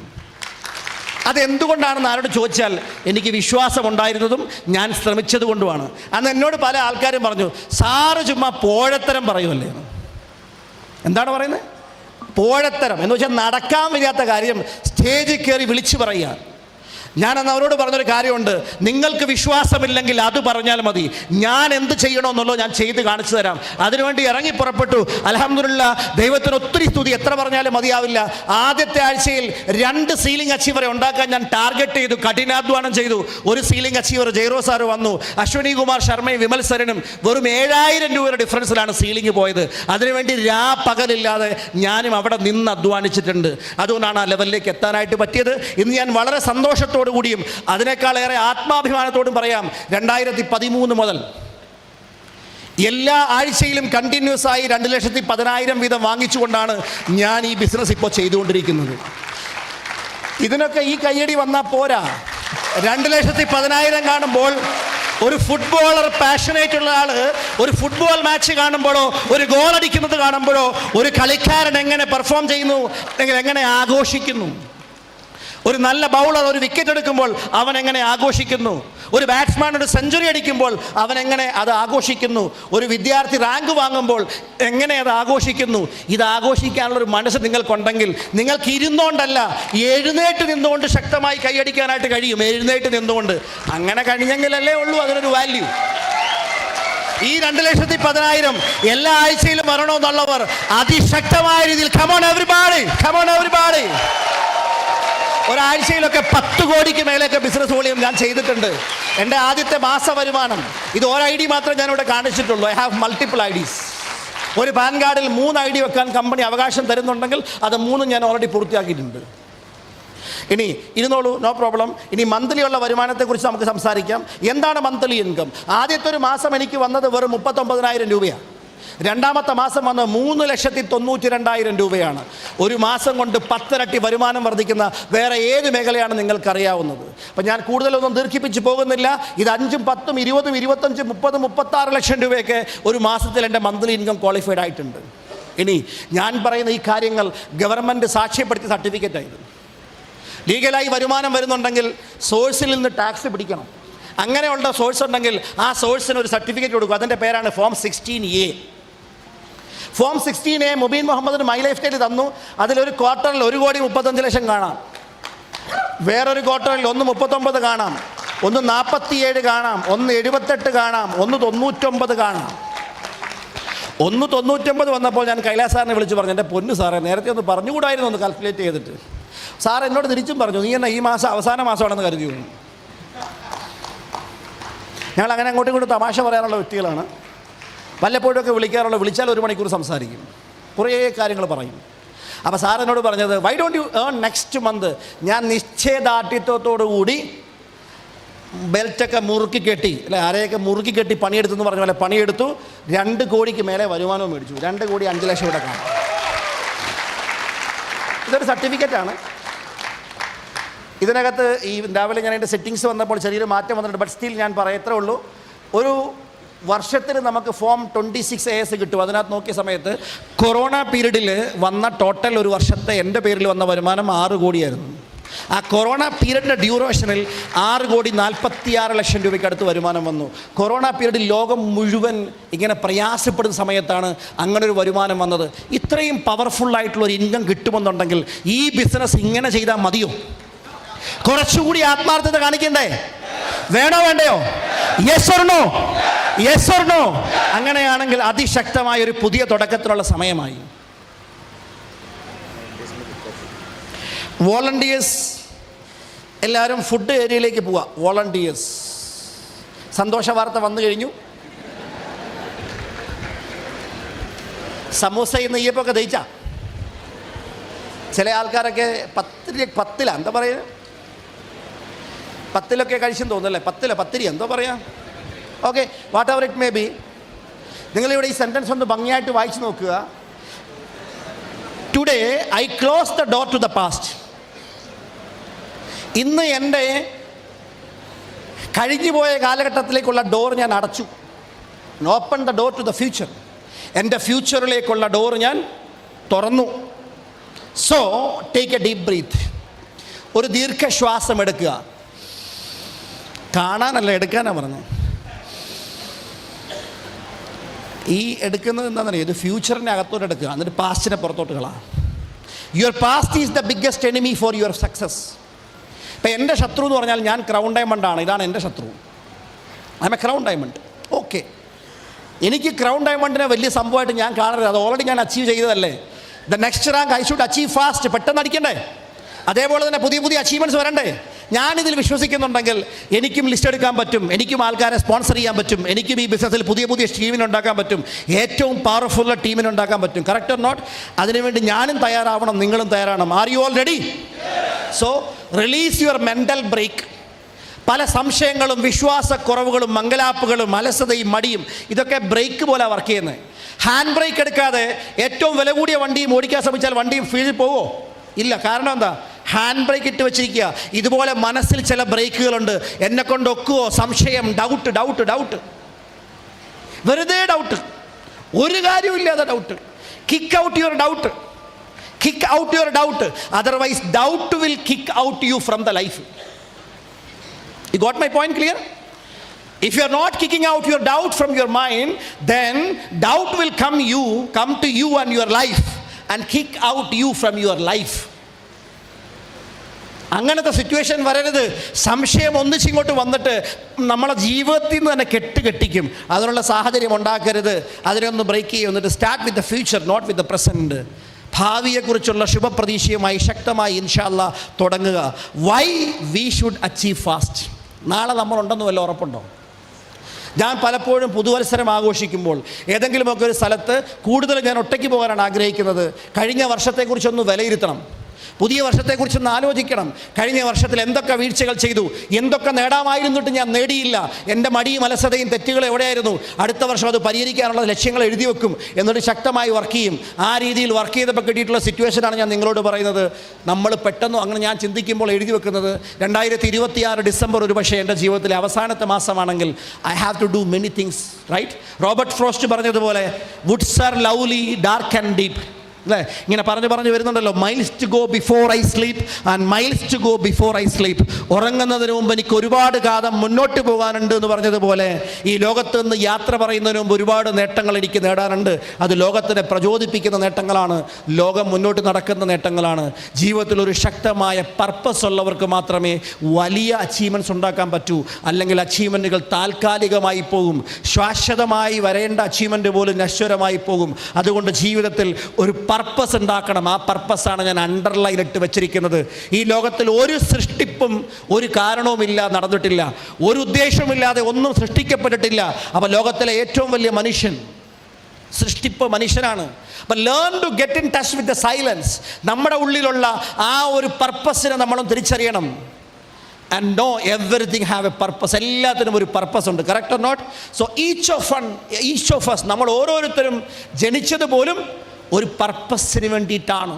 നമ്മുടെ വിരൽത്തുമ്പുകൾ വ്യത്യസ്തമാണ്, നമ്മുടെ കണ്ണിൻ്റെ ലെൻസ് വ്യത്യസ്തമാണ്, നമ്മുടെ മുടിയിഴകൾ പോലും വ്യത്യസ്തമാണ്, നമ്മുടെ ചിന്തകൾ അതിലേറെക്കാൾ വ്യത്യസ്തമാണ്. അങ്ങനെയാണെങ്കിൽ ഈ ലോകത്തിന് നമ്മുടെ കോൺട്രിബ്യൂഷനും വ്യത്യസ്തമാകണം. നമ്മളത് ചെയ്തില്ലെങ്കിൽ ലോകത്തിന് അതിൻ്റെ കുറവുണ്ടാകും. ലോകത്തിന് അതിൻ്റെ കുറവുണ്ടായിട്ടുണ്ടെങ്കിൽ ആ കുറവിന് സമാധാനം പറയാൻ ഞാനും നിങ്ങളും ബാധ്യസ്ഥരാണ്. നിങ്ങളുടെ വിജയം നിങ്ങളെയും നിങ്ങളുടെ കുടുംബത്തെയും മാത്രമല്ല, നാളെ ജനലക്ഷങ്ങളുടെ വിജയത്തിനും അടിസ്ഥാനമാകേണ്ടതാണ്. അതുകൊണ്ട് നിങ്ങൾ വിജയിച്ചില്ലെങ്കിൽ നിങ്ങൾ സങ്കടപ്പെടുമെന്ന് മാത്രമല്ല, ലക്ഷക്കണക്കിന് കുടുംബങ്ങളുടെ സങ്കടത്തിന് കാരണം പോലുമായി തീരും എന്ന് ചിന്തിച്ചുകൊണ്ട് അങ്ങനെയുള്ളവരെ വിജയിപ്പിക്കാനുള്ളൊരു ശക്തമായ ഒരു പർപ്പസ് ഉണ്ടാക്കണം. അങ്ങനെ ഞാനെഴുതി തയ്യാറാക്കിയ എൻ്റെ പർപ്പസാണ് ഞാനിവിടെ എഴുതി വച്ചിരിക്കുന്നത്. Inspire people and empower people for a powerful and successful life. വാചകം വളരെ ചെറുതാ. To achieve their destiny. വാചകം വളരെ ചെറുതാ. എന്താണെന്നറിയോ? പവർഫുൾ ലൈഫ് എന്ന് പറഞ്ഞാൽ മനസ്സാഗ്രഹിക്കുന്ന പോലെ ജീവിക്കാനുള്ള ശേഷിയുണ്ടെങ്കിൽ then it is powerful. Successful life എന്ന് പറഞ്ഞാൽ ജീവിതത്തിൻ്റെ എല്ലാ മേഖലകളും അവൻ വിജയിക്കണം, നല്ല ആരോഗ്യം ഉണ്ടാകണം, ആത്മീയമായി ശക്തിപ്പെടണം, സമൂഹത്തിൽ കോൺട്രിബ്യൂഷൻ കൊടുക്കണം, കരിയറിൽ വലിയ അച്ചീവ്മെൻ്റ് ഉണ്ടാക്കണം, അതേപോലെ തന്നെ അവൻ കുടുംബത്തിൽ അവരുള്ള ആളുകളുമായിട്ട് നല്ല റിലേഷൻഷിപ്പ് ഉണ്ടാക്കണം. ഇങ്ങനെ എല്ലാ മേഖലകളിലും വിജയിക്കുന്നവരായിട്ട് മാറണം. അങ്ങനെ നിങ്ങളും ഒരു ലക്ഷ്യം എഴുതി തയ്യാറാക്കണം, ഒരു പർപ്പസ് എഴുതി തയ്യാറാക്കണം. അങ്ങനെയാണെങ്കിൽ നിങ്ങൾക്ക് ഈ ബിസിനസ്സിൽ ഫാസ്റ്റസ്റ്റ് അച്ചീവ്മെൻ്റ് ഉണ്ടാവുള്ളൂ. സാർത്ഥമായ നേട്ടത്തിന് വേണ്ടി നമ്മൾ പ്രവർത്തിച്ചാൽ വലിയ നേട്ടങ്ങൾ ഉണ്ടാവില്ല. കൃഷ്ണൻ അർജുനനെ ഉപദേശിക്കുന്ന ഗീതോപദേശത്തിൽ പറയുന്നുണ്ടല്ലോ, കർമ്മണ്യേ വാധികാരസ്തേ മാ ഫലേഷു കഥാചന എന്ന് തുടങ്ങുന്ന ആ ഒരു ശ്ലോകത്തിൽ പറയുന്നത് പോലെ കർമ്മം ചെയ്യുമ്പോൾ സ്വാർത്ഥമായ ലക്ഷ്യങ്ങളല്ല വെക്കേണ്ടത്, മറ്റുള്ളവർക്കുള്ള വിജയത്തിന് വേണ്ടിയും കൂടെ നമ്മൾ പ്രവർത്തിക്കേണ്ടി വരും. ജീവിതത്തിൻ്റെ നിസാരകതയെക്കുറിച്ചൊക്കെ രാമായണത്തിലുമൊക്കെ അല്ലേ, ലക്ഷ്മണോപദേശത്തിലൊക്കെ എടുത്തു പറഞ്ഞിട്ടില്ലേ? ഞാൻ ആ കവിത എപ്പോഴും ഓർമ്മിക്കാറുണ്ട്. എന്തിനാണെന്നറിയോ? ആൾക്കാരെ കേൾപ്പിക്കാനല്ല, എനിക്കൊന്ന് ഓർമ്മപ്പെടുത്താൻ വേണ്ടിയിട്ടാണ്. ലക്ഷ്മണനോട് പറയുന്നുണ്ടല്ലോ, എന്താണ് പറയുന്നത് ലക്ഷ്മണകാണ്ഡത്തിൽ? വത്സ സൗമിത്ര കുമാര നീ കേൾക്കണം, അല്ലേ? വത്സ സൗമിത്രേ കുമാര നീ കേൾക്കണം, മത്സരാജ്യം വെടിഞ്ഞെന്നുടെ വാക്കുകൾ. ഇങ്ങനെ പറഞ്ഞ് അല്ലേ, നിനക്ക് ജ്യേഷ്ഠനോടുള്ള റെസ്പെക്റ്റ് എത്രത്തോളമാണെന്ന് ഞാൻ അറിയുന്നുണ്ട്. എന്നിട്ടിങ്ങനെ പറഞ്ഞു വന്ന് ഈ ലോകത്തിൻ്റെ നിസ്സാരതയെക്കുറിച്ച് പറയുക. ഭോഗങ്ങളെല്ലാം ക്ഷണപ്രഭാചഞ്ചലം വേഗേണ നഷ്ടമായുസ്സുമോർക്ക നീ വഹ്നി സന്തപ്ത ലോഹസ്താംബു ബിന്ദുന സന്നിഭം മർത്യജന്മം ക്ഷണഭംഗുരം. അത് പറയുന്നത് എന്താണ്? ഒരു ചുട്ടുപഴുത്ത ഒരു ലോഹത്തിൻ്റെ മുകളിലേക്ക് ഒരു തുള്ളി വെള്ളം വീണാൽ അത് ബാഷ്പമായി തീരാൻ എത്ര സമയമെടുക്കും? അത്രയേ ഉള്ളൂ ഈ ലോകത്തെ മനുഷ്യൻ്റെ ജീവിതം.